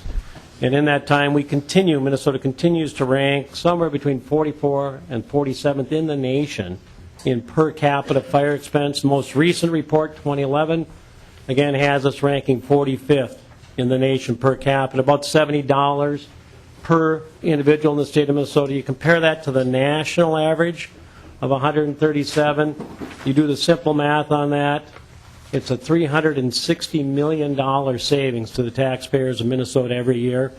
And I attribute two reasons. One is we have strong codes, but the bigger reason, we have a huge volunteer system. My community alone, 78,000 people. I'm protecting that with 10 career and 55 volunteers, which kind of is a segue into the next point. We don't have a surplus of volunteers. In fact, we're in a crisis mode. The nation's in a crisis mode of trying to attract men and women willing to do those things that just yesterday you've seen in Boston. If that had occurred in any rural community, it would have been the same response regardless of who the responders were. They would have been running in as everybody else is running out. And that's the traditional. But the amount of training, the meetings, I go on, the sacrifice that these individuals, when you go to the Red River and the floods, the Boundary Waters area, the canoe fire, the vast majority of those responders on the fire side are coming as volunteers. We need every tool we can, and that pension remains a powerful retention and therefore a recruitment tool. Again, use my own department. I have less than 0.5% of my residents willing to step up to the plate and serve the community in that role. I'm a nonprofit fire department, and I look at this as just simply good business. When I look at this surcharge is going to add about $8 million to save $360 million, that's pretty good math. And so I'll conclude my testimony on that point and turn it over to my colleague, Mr. Flaherty. Thank you, Chief. Madam, welcome, Mr. Flaherty. Nice to see you. Madam Chair, members, for the record, my name is Dennis Flaherty, and I'm Executive Director of the Minnesota Police and Peace Officers Association, and we represent about 8,500 rank-and-file officers throughout the state, serving at all levels of government. And we're in strong support of this bill. And for all the reasons that my colleagues so well articulated here. I just want to say that up to this point, for some reason, the media has focused on this bill to be a bailout for cops and firefighter pensions, and actually it is far more encompassing than that. And when we were meeting to discuss the deficiencies in both the troopers plan and the PRA police and fire, which, as Brian pointed out, the employees are actually taking care of about 80% of that deficiency through benefit cuts, et cetera. But while we were doing that, we also noted the severe decline in the police aid and the fire state aid, and so we decided to come up with some type of a solution that would not only address deficiencies in the funds, but also to help the cities and counties, the employers, if you would, to help offset their costs. And then, of course, to bring in our friends in the volunteer service and the fire service. So this bill is far more encompassing than a bailout for police and fire funds. And I'll just conclude by saying that this is not a new concept. Brian pointed out for fire it's been around since 18-something or another, and for cops since 1971. There is a nexus between insurance for home and insurance for auto and police pensions. And so I just want to conclude by saying we are in strong support of this and would urge you to include this in the tax bill. Thank you very much for your time. Thank you for joining us this morning. Further testimony. And it looks like all the tobacco people have arrived, so if a few more people want to get in before we go back to tobacco, is there somebody who's got an individual issue? Please. Yes. Welcome. Thank you, Madam Chair. For the record, my name is Jacob Milner, and I'm with the Minnesota Auto Dealers Association. I want to thank you and the committee for putting this bill together. Two brief issues to talk about quickly. We have concerns about the street utility fees section. We do thank you for the work, especially in Subdivision 3, the uniformity. We think that that is moving in the right direction, but nonetheless, we still believe that this is still another property tax on property owners in cities. The other issue I'd like to discuss is the rental car tax increase. We consider that to be more or less just a misery tax. A lot of people, many people that rent cars in Minnesota are not out-of-towners. They are people whose cars are in the shops, and we just believe that raising our rate 3% would just amount to nothing more than a misery tax. So that's all I have to say, and thank you again for your work on this bill, and thank you. Thank you, Mr. Milner. Appreciate you being here. Welcome to the committee. Madam Chair, members, my name is Ryan Hamilton. I'm the Director of Government Affairs for the Minnesota Association of Realtors. I have 3 points I'd like to make on behalf of our 17,000 members. First, the Realtors have had a long-standing history of support and position in favor of the property tax refund program, and we're very much appreciative of what you've done to expand that program in Article 2 of the bill.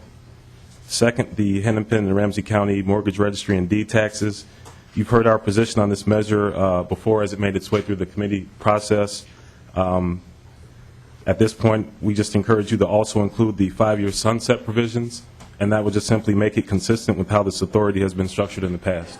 And finally, we are a member of the coalition who has concerns about the street improvement districts. Thanks for the opportunity to testify and for all your hard work of the committee this session. Thanks. Okay, thank you, Mr. Hamilton, for being here. If we can, please, Mr. Rushi, yes, and then I think we'll switch up to tobacco again. Mr. Rushi, welcome to the committee. Thank you, Madam Chair. I'm Brian Rushi with the Joint Religious Legislative Coalition. Thanks for the opportunity to testify. We have two abiding concerns about the tax bill every year. That is the adequacy of the revenue to meet the needs of the state, and then also the fairness, the overall fairness of the tax bill. I want to compliment you first on a couple things. Really appreciate the work that you're doing on the renter's credit and also to increase the working family credit vis-a-vis federal conformity. That's going to be a big boost to struggling families. Appreciate that you're looking at the fourth-tier income tax to make the income tax more robust. We think that maybe it could even be more robust. That concern, I think, comes out of looking at what you're doing on more of the regressive sources. The tobacco and the alcohol taxes are going to have a regressive impact. I understand the public health impacts, especially for smoking and the social costs associated with alcohol. But I'm concerned that the overall shape of the bill should be more progressive.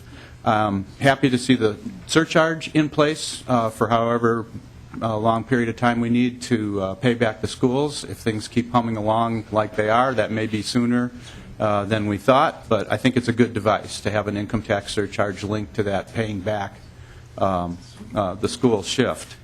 So, compliment you on the adequacy of the tax bill. One of our main concerns, of course, was what we considered to be a very difficult target given to the Health and Human Services Committee. And there are some things that are being spared, but not much progress being made. And so hopefully going forward, that target can improve, and we'll be watchful to make sure that the overall agreement that you have with the Senate results in a progressive solution. Thank you, Madam Chair. Thank you, Mr. Rush. Appreciate you being here. Welcome to the committee. Thank you, Madam Chair and members of the committee. My name's John Rentschler, and I'm the president of the Board of Directors of the ARC of Minnesota. I'm just ending a career spanning 37 years in service to people with disabilities, and I'm also the proud dad of 2 sons who daily care for people with disabilities. The ARC Minnesota is a statewide nonprofit organization. We protect the rights of people with intellectual and developmental disabilities, and we work to make them fully participating members of our communities throughout their lifetimes. We have 12 affiliated chapters and more than 3,100 members and supporters across Minnesota. We thank you for the opportunity to air our views today, and we ask the members of the committee and the members of the Minnesota House to approve a budget for the next 2 years that raises revenues. Higher revenues are necessary to ensure that services to people with disabilities and their families are adequately funded and protected from further budget cuts. For a decade, Minnesota often cut disability services to help balance the state budget. People with disabilities and their caregivers, like my sons, saw hundreds of millions of dollars in funding reductions, service cuts, and fee hikes. Direct care staff saw little to no increase in their wages over the past 5 years, often working with people with very complex conditions. These cuts have not balanced our budget. More importantly, they've caused harm, and they have not enabled Minnesota to meet the needs or adequately invest in its citizens with disabilities. I'd like to list a few of the effects that some of these cuts have had. 3,600 Minnesotans with disabilities wait for services that will help them be more independent and more a part of their communities. Steve Hayes and Maureen Laird Hayes of Plymouth waited almost a decade for the right services for their son, a wait which took a heavy physical toll on them both as they provided care for him. We don't want to see other Minnesota families bear the same burden waiting for the supports they need. 1 in 88 children is now diagnosed with autism, which is a developmental disability. The parents with whom we come in contact with are becoming more vocal about the need for services so their children can succeed in school and succeed in life. Special education funding is inadequate, a barrier to success at school for children with disabilities. Many families already pay unaffordable fees for the services that keep their children with disabilities at home and living in the community. In the past, some parents have seen their monthly fees increase by more than 200%. In some cases, families have drained savings accounts and even filed for bankruptcy. People with disabilities continue to have higher rates of unemployment and lower rates of participation in the labor force than people without disabilities. Failure to raise adequate revenues this year will mean that disability services will again be among the targets for budget cuts. It will mean that investments in people with disabilities will continue to lag behind what they need now and in the future. In working to erase another state deficit and fund state government for the next 2 years, we urge legislators to add more revenues, not more budget cuts, so that people with disabilities can receive the supports they need and won't have to bear the cuts more than they already have. Thank you very much for the opportunity to talk with you today. Thank you, Mr. Rentschler, for joining us today. Welcome to the committee. Thank you, Madam Chair. Members, my name is Chris Duffer, and I'm Director of Neighborhood Energy Connection. I'm with Our Car, the nonprofit car-sharing organization. Madam Chair, I just want to thank you for your inclusion of the exemption of the nonprofit car-sharing in this bill from the rental car tax. All of our members are local people. We think our model is going to reduce carbon emissions as well as lower transportation costs in a lot of urban neighborhoods, and we'll be rolling out this service in a lot of lower income neighborhoods this year. So our members really appreciate being put on a level playing field with car owners, and we appreciate your inclusion in this bill. Thank you. Okay, thank you for your testimony, and thank you for being here. Unless there's somebody who's got to sit in that chair, we're going to go back to tobacco now, and because it appears they're all here. So if we can start with the anti-tobacco tax folks. And for some who are coming in late, we were working on tobacco, and then we kind of thought about 10 minutes on each side, so I think the advocates for the tobacco taxes used up about 6 minutes, and they have 4 minutes to go, and the antis used up about 3 minutes, and they have 7 minutes to go. So can we start with the anti-tobacco tax, folks? I see Commissioner Inus over there and others, if you want to join us. I don't know who you'd like to speak. Here's who I have on the list, Commissioner Inus and Nicole DeConcini, Chan Smith, Jared Sheeler, I believe, but whoever you would like. Mr. Inus. Apologize. Thank you, Madam Chair. To see you. Members of the committee, my name is Ward Inus, and I'm here on behalf of Altria and their affiliates Philip Morris USA, John Middleton Cigars, and U.S. Smokeless Tobacco. And we were to voice our concern about the dramatic tobacco tax increases that are included in the bill that's before you. The increase being contemplated by the bill is $1.60 a pack, which would represent a 130% increase in the excise tax, the Minnesota cigarette excise tax. I want to put this a little bit of context, because you all know the current tax is $1.23 a pack, state tax, but there's also a federal tax of $1.01 that's layered on top of that. And then with this $1.60 that's being contemplated, we're looking at a tax, $3.83. I think there's grave concerns that come with raising the tax of that magnitude as far as projecting the revenue collections for a tax like that. I know the Revenue Department does their level-headed best to make the estimate on these revenue predictions. They build in elasticity, but you don't have to take my word for it. 28 other states have imposed cigarette taxes over the last 5 years. And where data is available in 21 of those states, 3 states met or exceeded the revenue projections. 18 states failed to meet the revenue projections, and 9 of those 18 states failed to meet the revenue projections by 50% or more. So I think I want to raise a cautionary tale here about the reliability of this revenue source. It is a very volatile, unreliable revenue source. We would be surrounded by 4 states that have materially lower cigarette taxes than Minnesota if this tax is imposed. When you look at North Dakota, for example, 44 cents a pack. South Dakota, $1.53. Iowa, $1.36. There will be dramatic border impacts if a tax of this magnitude is in fact imposed. And once again, you don't have to take my word for it. We have some history on our side. Wisconsin imposed a 75% per pack increase back in 2009. We saw a substantial migration of sales along the border from Wisconsin to Minnesota. You will see the reverse impact if a tax of $1.60 per pack is imposed at the state level. I mean, is anybody seriously going to consider buying cigarettes in Moorhead when they can go across to Fargo and purchase it for 44 cents a pack versus $2.83? I mean, it's just that the price differential is dramatic. It will have profound impacts on those border communities, and there's a high probability you will not meet the revenue expectations that are outlined in your spreadsheet. Another thing to be aware of, there's a direct correlation. Anybody who deals in tobacco enforcement will tell you there's a direct correlation between this tax and the level of illicit and illegal activity as far as cigarettes, tobacco products. You will see a growth in the counterfeit marketplace, the gray market, the black market, if a tax increase of this level is imposed in Minnesota.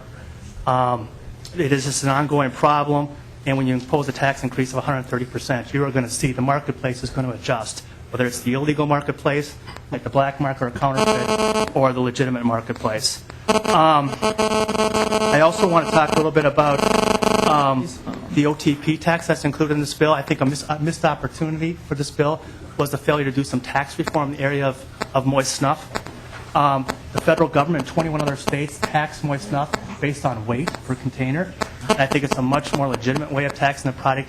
Every other excise tax that we impose, it's on a per unit basis, so that you pay the same cigarette tax regardless of whether it's a high-end cigarette or a low-end cigarette. You pay the same gas tax, whether it's premium gas or not premium gas. You pay the same excise tax for liquor, whether it's a high-end beer or a low-end beer. The one exception to that general rule is how we tax these OTP products, where we tax it based on price. And what has happened is that the marketplace has adjusted based on the tax regime that we imposed. And you have seen a substantial migration from the high-end product to the low-end product. 5 years ago, the low-end product, the discount product, was 17% of the marketplace for smokeless tobacco. Today, it's 50% of the marketplace. And that's purely a function of how we tax the product. And you'll see that if you impose this additional OTP tax at 95% of the weight of the wholesale price, you will see that migration accelerate. And you'll see the discount price, and you will leave revenue on the table from a state perspective. We've calculated that if a weight-based OTP tax had been in place over the last 5 years, the state of Minnesota would have collected additional $52 million in that 5-year period. So this going to a weight base would shore up your revenue stream. It would treat all products in a like manner. There would be no distortions in the marketplace, and it'd be a much more fair and equitable way of raising the revenue. Finally, I want to applaud you for, I know, the small cigar provision that's in your bill. We support the concept that you guys are trying to achieve. We think the definition has some serious flaws, and it'll be very difficult to enforce and administer that subjective definition that's in place. We also want to applaud you for increasing the MPM fee. We think that's a fairness and equity issue. We do think you could have gone a little further on that. I think you went 50 cents a pack, Madam Chair. I think based on our analysis and legal analysis, you could go to 55 cents a pack and still be permitted under the settlement agreement. So I think there's some progress there, but I really think that I'd hope this committee would consider revisiting the OTP and going to a weight-based. I think if you're worried about shoring up your revenue sources in this area, that would be the easiest way of shoring up that revenue source. Thank you for your testimony. Welcome to the committee. Thank you, Madam Chair. Members of the committee, my name is Lance Klatt, Executive Director of the Minnesota Service Station and Convenience Store Association. I represent approximately 400 retailers comprised of convenience stores, repair facilities, towing entities, and car washes. Before I begin my testimony, I would like to circulate a letter from the Minnesota Department of Human Services. Technically, this is the 2012 sign-on report, which indicates that our retailers have passed compliance checks in Minnesota to selling to underage minors tobacco products 97.6% of the time. So I do feel that our retailers are doing a great job in not selling to minors, and also the cigarette manufacturers are doing a great job in educating our retailers at the same time. So if you wouldn't mind, I'd like to pass this letter around. Please. Thank you. The Minnesota Service Station and Convenience Store Association opposes a cigarette tax increase. These local convenience store owners have supported the community through many services, to their customers, community programs, and employment of many local individuals. In this fragile economy, convenience store owners in Minnesota cannot afford this tax. This bill punishes nearly 40% of the customer base within our Minnesota convenience stores, again while predicting a loss in jobs within the community, as well as more out-of-pocket expense for these convenience store owners. What I mean with out-of-pocket expense is this will cause an increase in theft, loss of sales, and since credit card fees are anywhere between 2 to 4% on the dollar depending on the credit card expense for the business owner will increase while credit card companies will reap the rewards of a tax increase. As mentioned before about the increase of credit card fees, an average store selling 150 cartons of cigarettes per week. Multiply that by $16 per carton, $160 per pack. Retailers are consuming an additional $3,120 just in credit card fees at a rate of 2.5%. According to NACS, the National Association of Convenience Stores, our industry is the second largest tax collector behind the IRS. We, collecting these taxes for cigarettes, fuel, and other retail items, our retailers should not have to pay an additional fee for collecting taxes for our government. I sent a petition out 2 weeks ago. It's only been a few short weeks, and there will be many more coming, but we've already received 6,000 signed signatures from Minnesotans in opposing a cigarette tobacco tax. Once again, the Minnesota Service Station and Convenience Store Association opposes a cigarette tax increase. I am more than willing to accept or field any questions at this time. Thank you. Thank you for your testimony, Mr. Klatt. Further testimony. Was this on tobacco? We're actually past the limit now, but go ahead. Okay. You know, we can always, we're not going to, ultimately we want to hear from everybody, but we are just trying to get both sides here early in the day so that people don't have to come back tonight. So welcome to the committee. Thank you. My name is Court Holton. I represent the Cigar Association of America. I've got a little bit of a different issue to talk about. I won't discuss the tax increase other than to ask you to have your staff look at what happened in Illinois.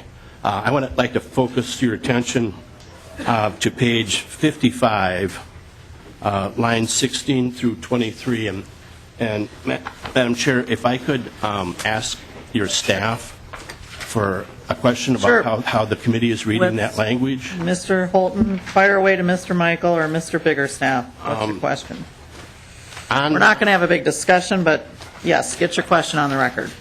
On the language on that page, the change in line 16 adds a 4.5-pound weight standard that we haven't had before, but the language on 17 and 18 is the same language that's been in the statute all along, which addresses the wrapper.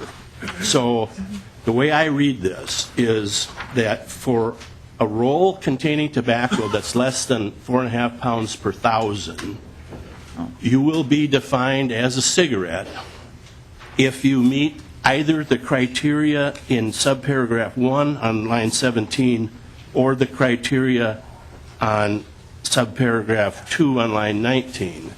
So if the product is a roll of tobacco, even if it's under 4.5 pounds, if its cover is not made of paper, then it's still a cigar. My question is, these have been around forever, and they're made of 2/3 tobacco on the wrapper and 1/3 other stuff. I read this to say that that would still be a cigar because it's not constructed of paper. It's primarily constructed of tobacco. Mr. Michael? Or Mr. Biggerstaff? Yeah, I'm not either, because you're saying page 55, line 17, and I don't see that. Page 53. 53, okay, because I think we all heard 55. Sorry. Okay, so page 53, line 17, and then I think you must have been referencing lines 15 and 16. Mr. Michael. Madam Chair, members of the committee, the way I read that language, it requires it to be wrapped in whole leaf tobacco. What I understand the witness to be describing is not something that's wrapped in whole leaf tobacco if it's got other materials in it. But I'm not, I'm not an expert on manufacture of cigars, as one would guess. But I would not interpret that to allow products that include paper in the wrapping or other materials besides whole leaf tobacco. I would read that to mean what it appears the plain language to say. Madam Chair, then on line 22, the proposed statutory language actually uses the concept of whole tobacco, whereas on line 17, it does not. The difference is this. If the language on 17 and 18 is to have a new meaning, that it would have to be 100% tobacco, then we are kicking out of the state a large number of products that have always been considered to be cigars because they'll be under 4.5 pounds and they won't be 100% wrapped. And this and the wholesalers in Minnesota have said to the legislature that they will not hand stamp these products. So the only products that will be sold here are those that don't fall into this definition, and that definition essentially defines this product here. It's the black and mild cigar made by Philip Morris, and they're pushing this legislation across the United States, trying to get market share based on changes in state tax codes. Many of the products that I represent will not be able to be sold if Mr. Michael's reading is the accurate one. If not, then I don't think you need the 4.5 pounds, because the only language you'd really need is the language on 19 through 31, which says, on making a cigar or cigarette, it says, if you walk like a duck and quack like a duck and look like a duck, we're going to call you a duck. Except, even in that language, there's an exemption which also defines the black and mild made by Philip Morris, which is now Altria. I don't think that's proper for your tax code to get involved in our business competition, and I think it would be very unusual. They have been successful in some other states. I would like to see that not happen here. Thank you. Thank you for your testimony. Okay, we're going to go to the pro-tobacco tax increase folks who had some time left. And I'm not sure who we're going to hear from. Welcome to the committee. We understand you were trying to get here when we had started. Welcome to the committee. And you have 4 minutes. Thank you, Madam Between Chairman. you. That's between you, just so you're clear. We're going to split it Thank you. evenly. They're repairing potholes on the way. And if you had a third, then you have to third that. Okay, so welcome. Yeah, Madam Chair and members of the committee, I'm here to testify on behalf of the American Heart Association, where I've been a volunteer for over 3 decades. I've been a cardiologist for more than 30 years and conducted many research studies on the relationship of tobacco and health, prevention of smoking in teens, and encouraging cessation among adults. I'm currently Mayo Professor in the School of Public Health and the Cardiology Division in the Medical School, University of Minnesota. As a cardiac expert and researcher, I am well aware of the damage smoking does to the body and the powerful addiction it causes. But I also know from a personal point of view, my father, who was an executive at Sears Roebuck in the 1950s, was advised by his physician to smoke to help control stress and his weight. He died suddenly and unexpectedly at age 51 of a heart attack. We've come a long way since then in understanding the impact of tobacco on health. Yet we see its persistent use in young people who continue to become addicted. Both teens and young adults, age 18 to 25, are the target audience of tobacco companies. And that's why I'm here to support this legislation. Tobacco price is important, and an increase is one of the best ways to reduce smoking and keep these deadly products out of the hands of youth.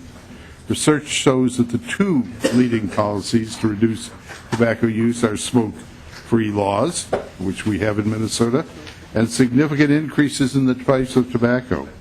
A price increase of $1.60 per pack is estimated to help approximately 26,000 Minnesota adults quit smoking. A recent CDC study shows we are stagnating in our efforts in this state to reduce tobacco smoke. We ranked 11th among the states for adult smoking, which is a drop for us since 2009 when we were ranked 7th in the nation. Your proposal here to increase the tobacco tax by $1.60 is critical and the next step in reducing death and illness of our citizens. So I support and applaud your efforts. It is the right thing to do. Thank you. Thank you for being here. And can I ask, you're Dr. Lupker, is that correct? For the record, Dr. Russell Lupker. Lupker. And I'm a constituent of Mr. Dabney. Okay, thank you for being with us. Welcome to the committee. Thank you. Good morning, Madam Chair and members of the committee. My name is Dr. Courtney Jordan Beckler. I'm a cardiologist and the Vice President at the Penny George Institute for Health and Healing with Allina Health. I'm also a volunteer with the American Heart Association. I have 3 different articles of reference for you guys to take a look at. I applaud you for your bold move to save tens of thousands of lives by increasing the price of tobacco by $1.60. Tobacco use begins at a young age. Today in Minnesota, there are 53,000 high school students who smoke daily. This year, 77,000 Minnesota kids will try tobacco. We know that if kids never begin smoking as youth, the chances are low that they will ever pick up the habit once they become adults. However, nearly 90% of all adult smokers began smoking while in their teens or earlier, and 2/3 become regular daily smokers before they reach the age of 19. We also know that young people are the most price sensitive. So if the price of tobacco products is increased, it acts as a significant deterrent to youth ever picking up the habit.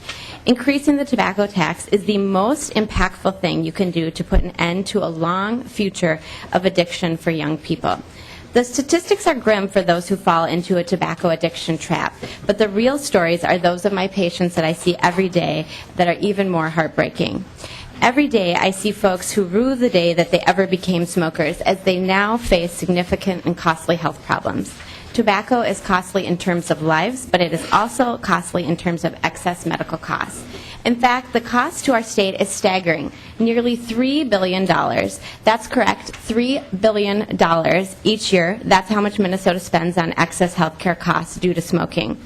The nearly $3 billion in medical costs related to smoking includes nursing home care, physician or other professional health services, hospital care, prescription drugs, and other personal health care for adults. It also includes $4 million in neonatal expenditures due to maternal smoking during pregnancies.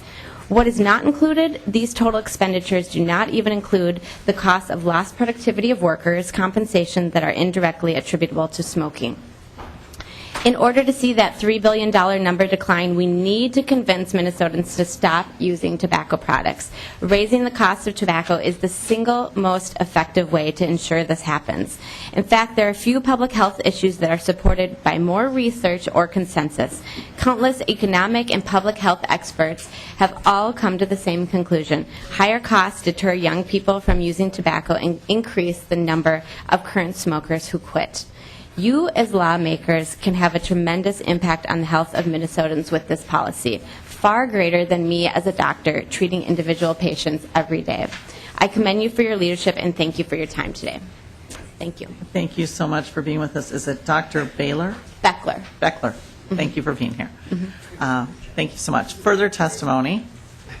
We can get a couple people in on something else, then I think we'll go to alcohol, and we'll start with the antis. So we'll do anti-alcohol for 10 minutes, and then pro. I guess that's kind of a weird way to talk about it. Pro-alcohol. Okay. So is there someone else who wanted to testify before we go to the alcohol tax? I see Keith Carlson on the list, Deborah Anderson, although that could be part of alcohol. We're really, other than alcohol, we're mostly through folks who are on the list, and then, of course, we'll take testimony from anybody who is not on the list who would like to testify. Mr. Carlson, welcome. Madam Chair, thank you. Keith Carlson with the Minnesota Intercounty Association that consists of 9 of the larger greater Minnesota counties and 4 counties here in the Twin Cities metropolitan area. I just want to thank the committee for including largely the division, property tax and local tax division report in there with its homeowner relief being provided by the new homestead credit refund program, and that the committee did not choose to reinstate the old homestead credit, which was problematic for local governments for a number of years because of its chronic underfunding. I also want to thank the committee for including $30 million for county program aid in its report. I specifically do want to thank the committee for inclusion of the aggregate tax increase. Regardless of what we're talking about, silica sand or traditional sand and gravel, this industry has a very large impact on county roads. It's estimated by our engineers to cost over 21.9 or 21.5 cents per ton mile of wear and tear that's put on our roads by a fully loaded semi dump truck. That's over 9,000 times the amount of wear and tear provided by a traditional passenger car. So we do need something to allow us to recoup our costs. I will mention in the interplay between the silica sand production tax and the aggregate tax, I appreciate that a credit was provided against the 55 cents per cubic yard state production tax for any aggregate tax being imposed by the counties. I will mention there's a possible issue. Some counties will be imposing our record has a condition of issuing a conditional use permit, their own road impact fee. If that situation occurs, there's no credit provided under the current language, and maybe something that the committee will want to consider.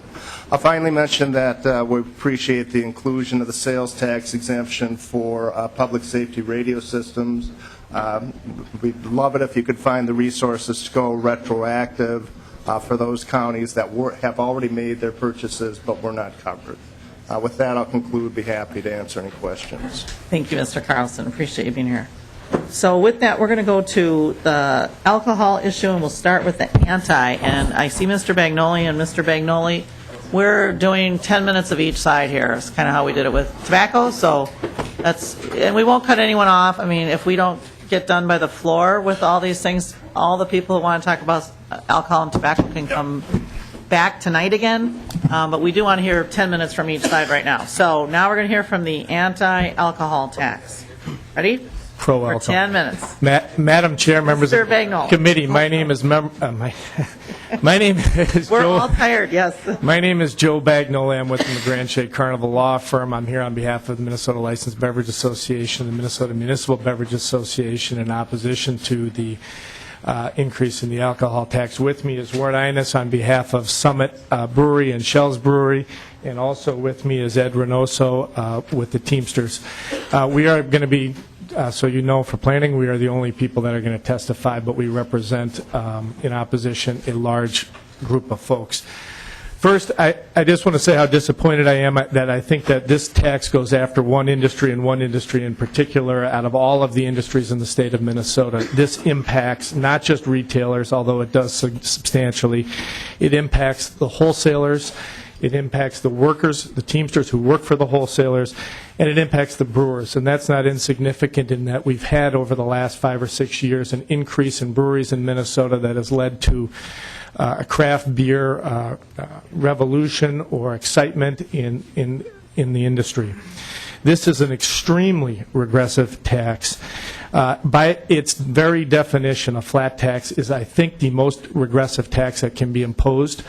So you are imposing the most regressive tax to hit one industry. This not only hits all of the folks in the producer chain and distribution chain, but obviously the retailers and the consumers most of all. This is a, and I would say this is one of the talking points that I have heard is that this is a 7 cents increase. That is a 7 cents, and I just want to suggest, because if nothing, this committee has generally been intellectually honest. It is 7 cents, and the briefing papers that were distributed yesterday at the press conference note this. That is 7 cents at the excise level. The excise tax is imposed at the brewer level. That is before it moves through the chain. So after the excise tax is imposed, then on top of that is the transportation and the shipping fee and the profit on that. Then it gets to the retailer. The retailer then puts their profit in there and their markup. Then on top of that is the sales and gross receipts tax. So the briefing papers describe this correctly as this 7 cents is just at the very, very beginning of the chain. It's a small, well, I believe a large stone, but a large stone drop that has magnifying ripples as it goes through the chain. For example, I think that, this is perhaps the most historic increase in tax history on alcohol. Right now, the current taxes is $4.60 a barrel. This increases it to $27.75. That's at least a 600% increase in the tax on a barrel of beer. This increases currently on all taxes on alcohol. It raises $350 million a year. This would roughly be $175 million a year to the bottom line. That is a 50%, this is simple math, 50% increase on the amount. Just to give you some sense of where we compare to in relative numbers to our surrounding states, we are currently at $4.60. Wisconsin is at $2.20. This would put us at least 12 times the rate we are in comparison to Wisconsin. I sat through a hearing the other day in regards to Sunday sales. Representative Garofalo was there and some others, where there was a discussion about the people going to Wisconsin to buy alcohol. This will drive them directly to Wisconsin and quickly. I'm not sure. I assume that Dr. Wilson and the folks over at Revenue have taken that into consideration. This is, I began by saying this has real impact on retailers. I also want to say that it appears in the bill that there was some attempt to address small brewers. In fact, what the bill does is raise the tax. Currently, if you're a small brewer under 25,000 barrels, which consists of every microbrewery in the state, there are only 3 breweries that are over 25,000 barrels, Summit, Shells, and Cold Spring. Every other brewery that you've ever heard of in Minnesota is under 25,000 barrels. Under current law, they pay 0. There is a 0 excise tax up to 25,000 barrels, or it's a credit of $4.60, which is equivalent to the excise tax that they're supposed to pay. This increases the tax to $27 and provides a $21.13 credit. Thus, everybody who currently pays no tax, now, if I've got this wrong, Mr. Michaels, Well, we'll just keep going. We'll find out. But you want to use your 10 minutes. $6.62. Right now, it's 0. It would increase it to $6.62. I would just suggest this is a historic tax rate that's done in the most regressive possible way to hit an industry that's least able to pay it, and consumers. That this is an industry that provides the glue in communities. People have their wedding receptions here, their birthday parties, their bar mitzvahs. This is an area where you are attacking, in my view, the lifeblood of small cities and big cities. Thank you. That is all I have. I'm happy to talk more, though, if you would Okay, like. and we'll check into that. It is a mistake in the bill. We'll get it corrected. Thank you for that piece you told us. Okay? We'll keep going on your testimony. So we'll make sure we get that in the author's amendment. Commissioner, Mr. Ines. Thank you, Nice Madam to Chair. see you Madam again. Chair, members of the committee, my name is Ward Ines here on behalf of Shells and Summit Brewery.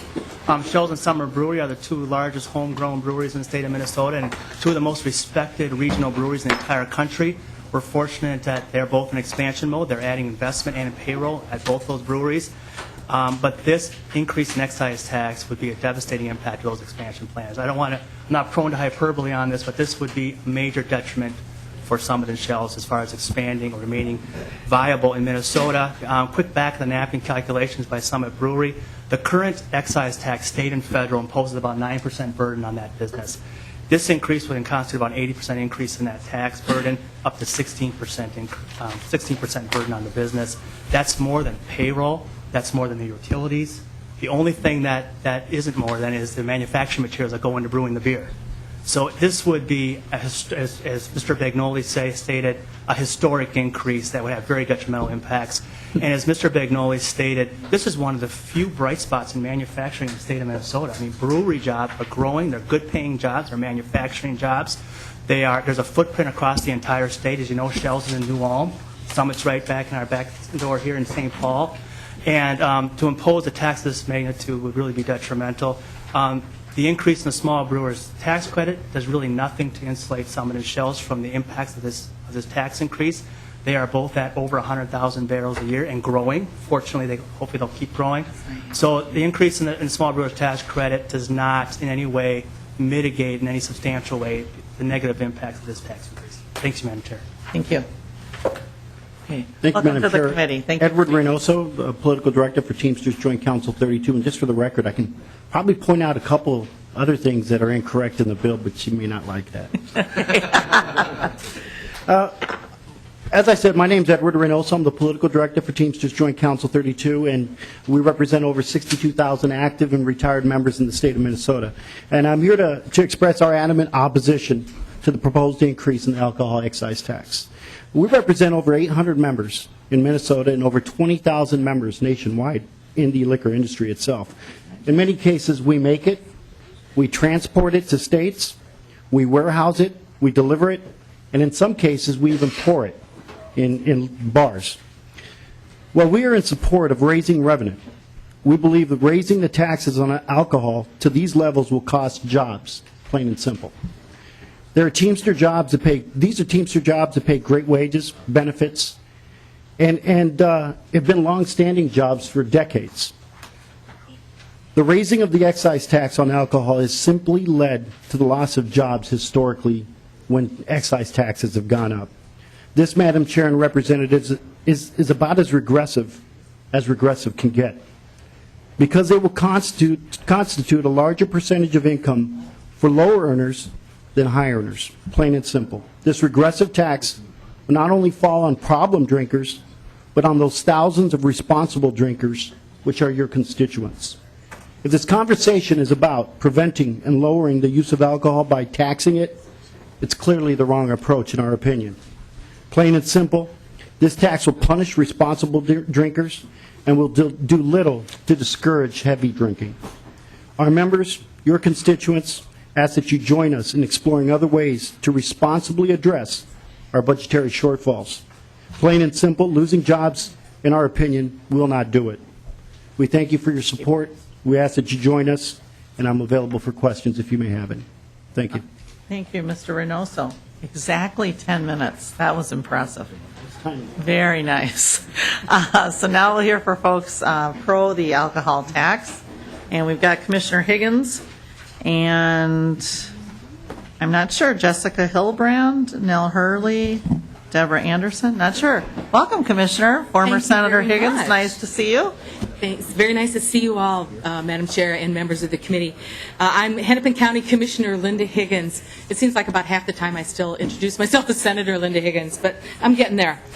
First of all, I'd like to thank you for having the Environmental Response Fund reinstatement in the bill and the county state aid. We really appreciate that you're looking out for our counties in such good ways. But I'm here to express Hennepin County's support for the increase in the liquor tax because alcohol abuse places a significant burden on our property tax base. Hennepin County Human Services and Public Health Department calculates $11 to $12 million in actual incurred costs in 2012. These are the county costs for detox, wet housing, chemical health assessments, and our county's memorandum of understanding for the Chemical Dependency Treatment Fund. This does not include significant indirect costs due to alcohol abuse in families we serve, because those costs really aren't easily calculated. The Minnesota Department of Health, however, estimates a human and economic cost of $975 million. $975 per person per year due to alcohol abuse. The detox program is state mandated, but it is funded 100% by county's property taxes. A person stays in detox about 2.5 days at the cost of about $200 a day. Hennepin County's 75 contracted detox beds cost our taxpayers over $5 million a year. Our detox beds are usually full by 6 in the evening, almost every evening. The HCMC Emergency Department typically sees more than 800 different people each month because of inebriation. Most of these people are seen many times a month, and each visit, because it's in the emergency room, costs $350 to $400. Most of these costs are billed to Medicaid. The people taken to the emergency department are sobered, but they're not detoxed. If a client starts to go into withdrawal, then they are hospitalized. Otherwise, the emergency department cannot provide treatment, counseling, or follow-up to get a client into a harm reduction model. Hennepin County's Department of Community Corrections and Rehabilitation also incurs costs related to alcohol abuse. Using 2011 data, a conservative estimate for 2013 is $2.85 million for Hennepin County probation, including staffing and expenses, plus $4.69 million for costs incurred for DWI offenders in the Hennepin County Adult Correction Facility, which I am not supposed to call the workhouse, but I seem to, resulting in over $7.5 million for our corrections department. In conclusion, counties pay 100% of this state-mandated detox work. Each year, Hennepin County taxpayers absorb over $18 million for these alcohol abuse-related expenses. And I encourage you to support this issue. Passage would help offset our substantial property tax burden related to alcohol abuse, not just in Hennepin County, but in every county. Thank you. Thank you, Commissioner Higgins. Welcome to the committee. Thank you.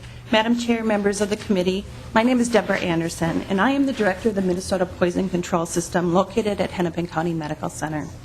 Hennepin County Medical Center contracts with the Minnesota Department of Health to provide statewide poison center services. Stories of alcohol and substance abuse have touched all of us in Minnesota, and those stories are shared with the Poison Center each and every day of the year. From ordinary citizens to experienced healthcare providers, the Poison Center provides up-to-date poison information for every county in the state. It might be a parent of an underage drinker calling for assistance with alcohol toxicity, or an emergency physician from rural Minnesota who needs to know just what are bath salts. Not uncommon is the caller struggling with their own issues of addiction and needs help because this time they may have taken one too many prescription pain pills. Minnesota's Poison Control Center is available day or night, 24 hours a day, every day of the year to provide immediate medical assessment and life-saving treatment for poisonings and substance abuse alike. Services are provided free of charge for all users. The Poison Center also provides critical public health surveillance, tracking, and reporting on these emerging public health threats. Multiple studies have shown the value and cost savings Poison Centers offer. It is well documented that every dollar spent on Poison Center services avoids an estimated $13 in unnecessary medical spending. Last year alone, the Poison Center saved Minnesotans over $29 million by reducing unnecessary medical visits while simultaneously offering specialized, up-to-date care. Federal funding cuts of 36% in 2011 and static state funding over the past 11 years have created a funding crisis for the Poison Center. Over the last 2 years, Hennepin County Medical Center and the taxpayers of Hennepin County have provided over $1 million in supplemental funding. Given tightening reimbursement rates and economic pressures, the Hennepin County Medical Center is no longer to sustain this subsidy for the program. That truly offers benefits in alcohol and substance abuse for the entire state of Minnesota. In summary, I urge you to support this issue. The Poison Center saves lives and reduces medical costs. A dedicated funding source is needed to ensure that all Minnesotans get immediate and cost-effective care. Thank you. Thank you, Ms. Anderson.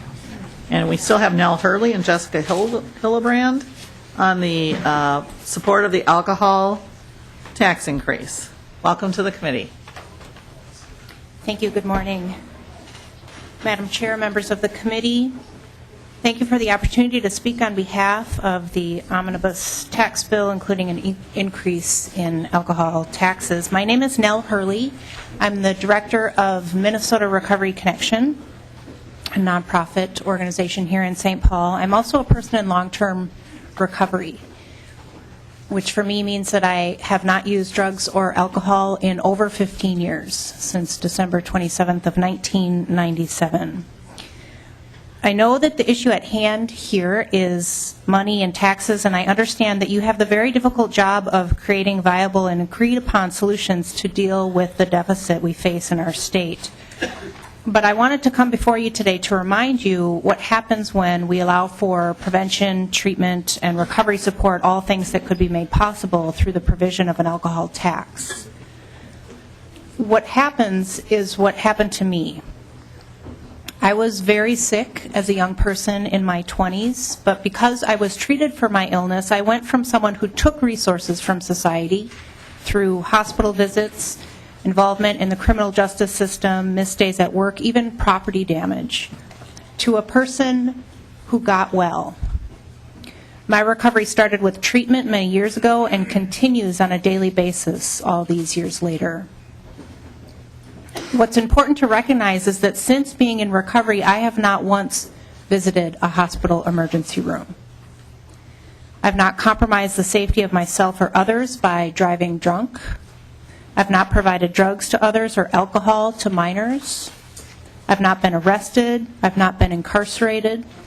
I've not lost my faculties or my rights. And I've not missed a single day of work due to a hangover.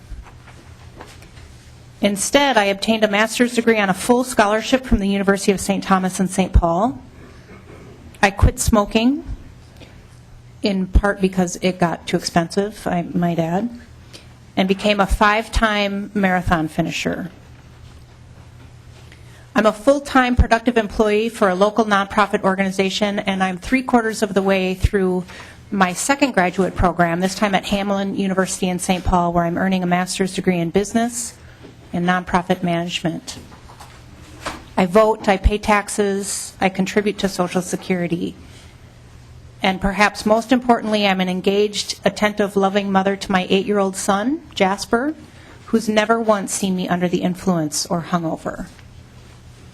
So what does my story have to do with the alcohol tax? Well, a lot, actually. I was an underage drinker during high school.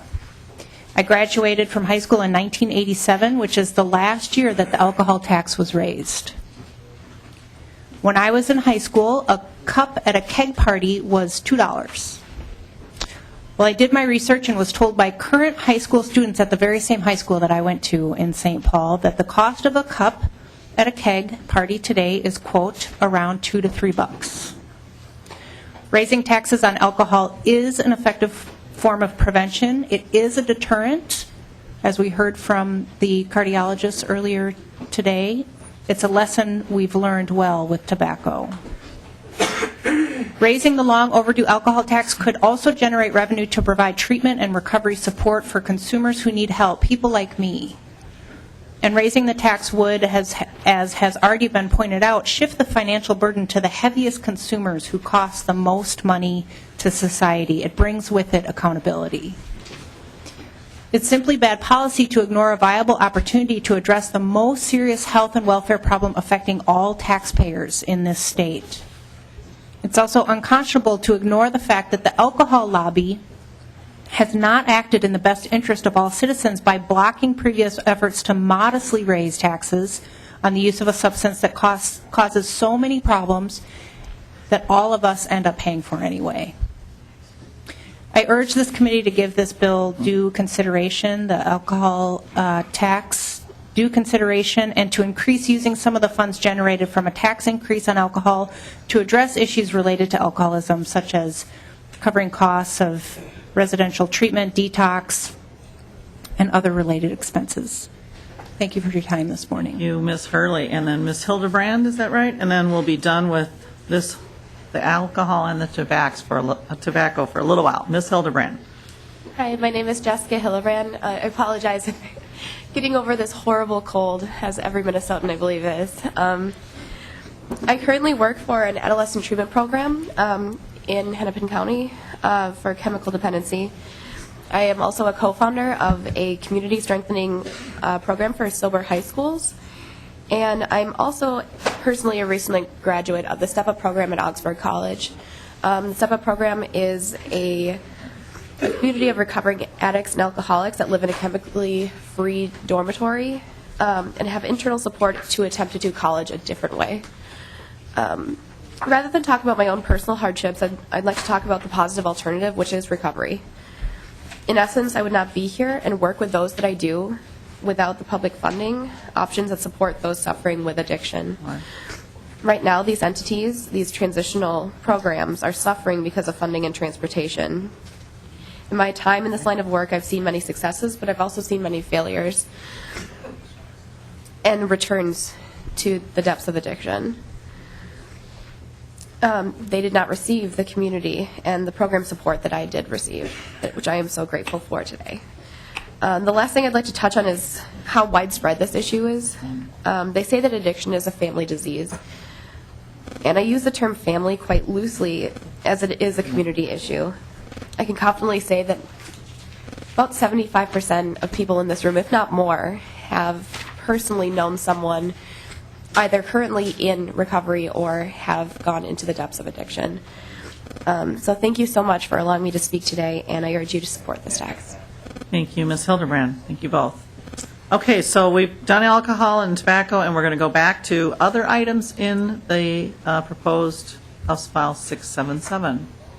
Are there other folks who'd like to testify for or against the bill? Please? You're the last one? Nobody else? Wow, okay. Welcome to the committee. Thank you, Madam Chair and members. My name is Elaine Keefe, and I'm here on behalf of the Greater Twin Cities United Way and also the YMCA and the Girl Scouts. And we're concerned about the repeal of the charitable contribution deduction and the replacement of it with a credit of 8% of contributions that exceed $400 for an individual or $800 per couple, or 2% of the taxpayer's income, whichever is greater. it appears that only taxpayers who make fairly large contributions relative to their income are going to benefit from this credit. For example, a couple with an income of $80,000 who made contributions of $1,600 would receive no credit at all. So they lose their deduction and they don't get a credit. If they contributed $1,700, they'd get a credit of $8. I won't belabor this, but I have one more example. A couple with an income of $40,000 who contributed $800, which I think is a pretty heavy lift, would again receive no credit at all. If they contributed $850, they would get a credit of $4. This is also going to make tax returns more complicated for taxpayers who itemize, because what they're going to have to do is add back the charitable contributions that they deducted from their federal income when they calculated it, and then they're going to have to figure their credit for state purposes. According to the spreadsheet, this change is going to result in a savings to the state of $43.7 million over the biennium. And that's a pretty big reduction in tax incentives for charitable giving. We think this is going to have a negative impact on charitable giving, and so we would ask you to reconsider. Thank you. Thank you for your testimony. Anyone else? Is there anyone else? Oh, okay. Please, welcome. Good morning, Madam Chair, members of the committee. My name is Scott McMahon. I'm here on behalf of the Minnesota Private College Council. Okay. We represent the 17 nonprofit liberal arts colleges in the state of Minnesota, schools like the College of St. Scholastica, St. Catherine's University, St. Ben's, Augsburg, Concordia College, Gustavus Adolphus College. Our concern, as we testified a couple weeks ago, is with the street utility fee provision included on pages 206 through 208. Article 10 of the Minnesota State Constitution outlines the various entities that are to be considered tax exempt in the state of Minnesota. Included in that list are colleges and universities. Also included in Article 10 is the provision that requires that municipalities do have the ability to assess fees on tax-exempt properties if it is provable that a benefit occurs for the property. Our concern with the street utility fee is that it doesn't require that benefit to exist for the property. There can be benefits that exist within the district that's drawn, but there could be very easily cases where a nonprofit college or university is included in the district, but none of the improvements as a standalone improvement would be able to pass the benefits test, but yet the college or university would still be assessed on the situation. Now, this provision was amended when it was heard in the committee a week or two ago to include what are known as the Subdivision 7 organizations within the state of Minnesota. And these are institutions of public charity. It's your typical nonprofits like food shelves and so on and so forth. Subdivision 2 through Subdivision 6 properties are things such as cemeteries, public schoolhouses, so your school districts, public hospitals, education institutions, which includes the colleges, universities, and your church properties. Under Subdivision 7, there are a number of tests that an organization has to meet in order to qualify as a Subdivision 7 entity. To the best of our understanding, at no point has an organization that's classified as tax exempt under Subdivision 2 through 6 gone through the process of trying to meet the tests and the thresholds in order to be a Subdivision 7. So we're not sure at this point whether or not nonprofit colleges, which are tax exempt according to the state constitution, would even qualify as a Subdivision 7 institution. When you look at the very first test that must be met, it states that the purpose of the undertaking is to be helpful to others without immediate expectation for material reward. Our schools charge tuition to our students, and so we're not quite sure whether or not we'd even meet the very first test under Subdivision 7 to be included in that category.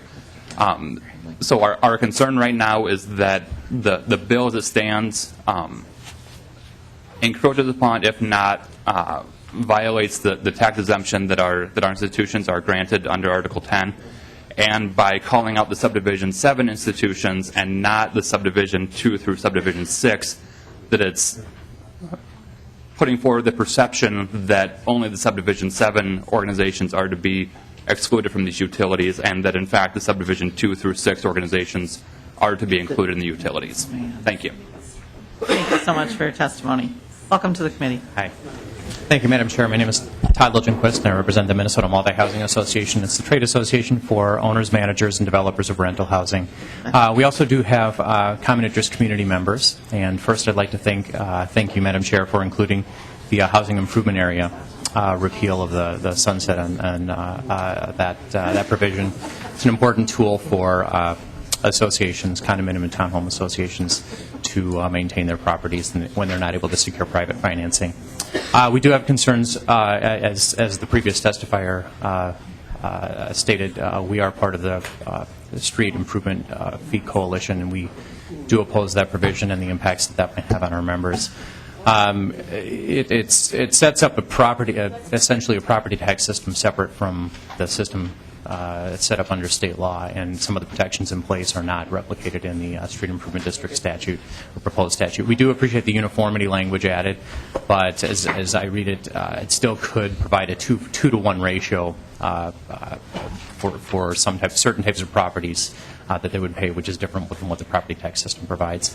As well as the previous testifier also mentioned, the benefits test does not need to be met as the special assessment test requires. With that, thank you, Madam Chair. Thank you for your testimony. Welcome. Thank you, Madam Chair. For the record, my name is Todd Hill with Hill Capital Strategies, and I'm here on behalf of our client Enterprise Holdings, which is the parent company for WeCar, Alamo National, and Enterprise. And I just wanted to speak in opposition to the provision in Article 8 and Sections 4 and 5, which increases the rental car tax from 6.2% to 9.2%.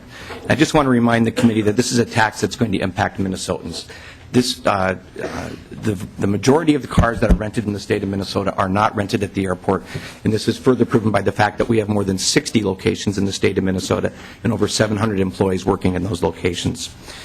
This issue also becomes a greater problem for Enterprise and their WeCar provision or division with the exemption that you've provided in this bill to the now 9.2% tax to Our Car, which is a nonprofit. In recent months, we have competed against Our Car in a number of RFPs to provide a similar service in locations across the state, and now you're giving them a 9.2% advantage when it comes time to bid on those projects. And we think that creates a serious disadvantage to our company, and this committee is now picking winners and losers in this part of the marketplace. Thank you. Thank you for your testimony, Mr. Hill. Welcome to the committee. Members of the committee, my name is Pat Young, and I'm 80 years old, so I was present for the Minnesota Miracle.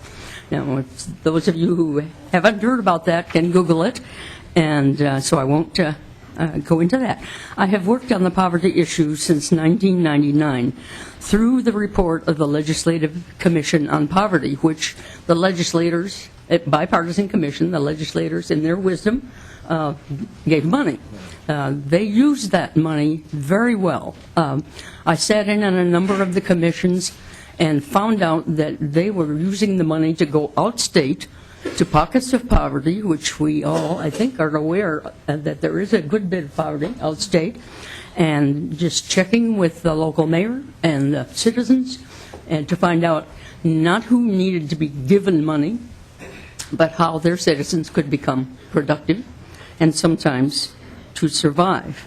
The number of the members of the committee were also from the Twin Cities, and of course we're already aware of the needs of their community. But they, again, listened to citizens' testimony, and that report is available on the Internet, 40 pages of it, and I'm sure you don't have time before you make your decisions to do that. But I think it's an important thing. I passed around about 10 postcards. Some people got them, and some didn't. This committee hearing came up so fast that I didn't have time to mail them. But I've been working on this issue.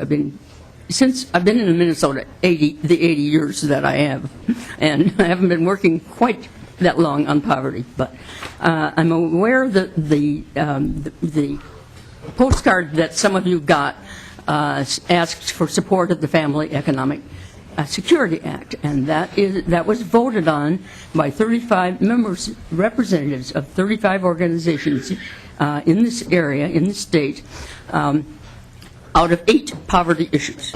They fixed on that one because they thought that could do the best.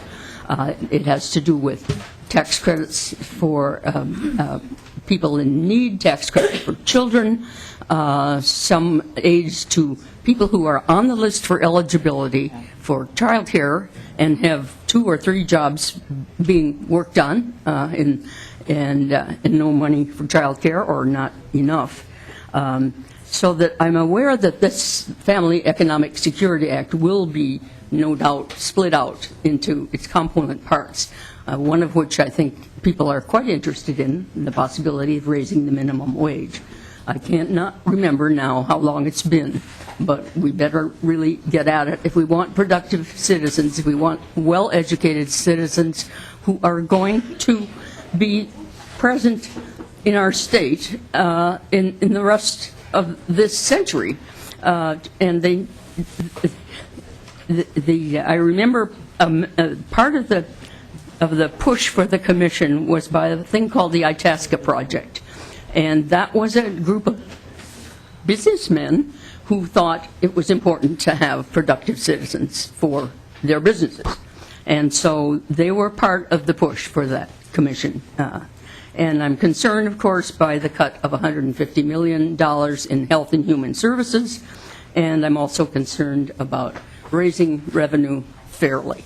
And I think the components of this legislature now are quite capable of making that decision about raising revenue fairly, and I will not continue to take your time. If you want to see the postcards, you pass them around. So thank you very much for your time. I appreciate citizens being able to do this.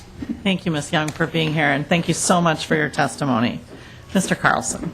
Madam Chair, members, my name is Gary Carlson. I'm with the League of Minnesota Cities. Thank you for being patient. The Senate was meeting at the same time today.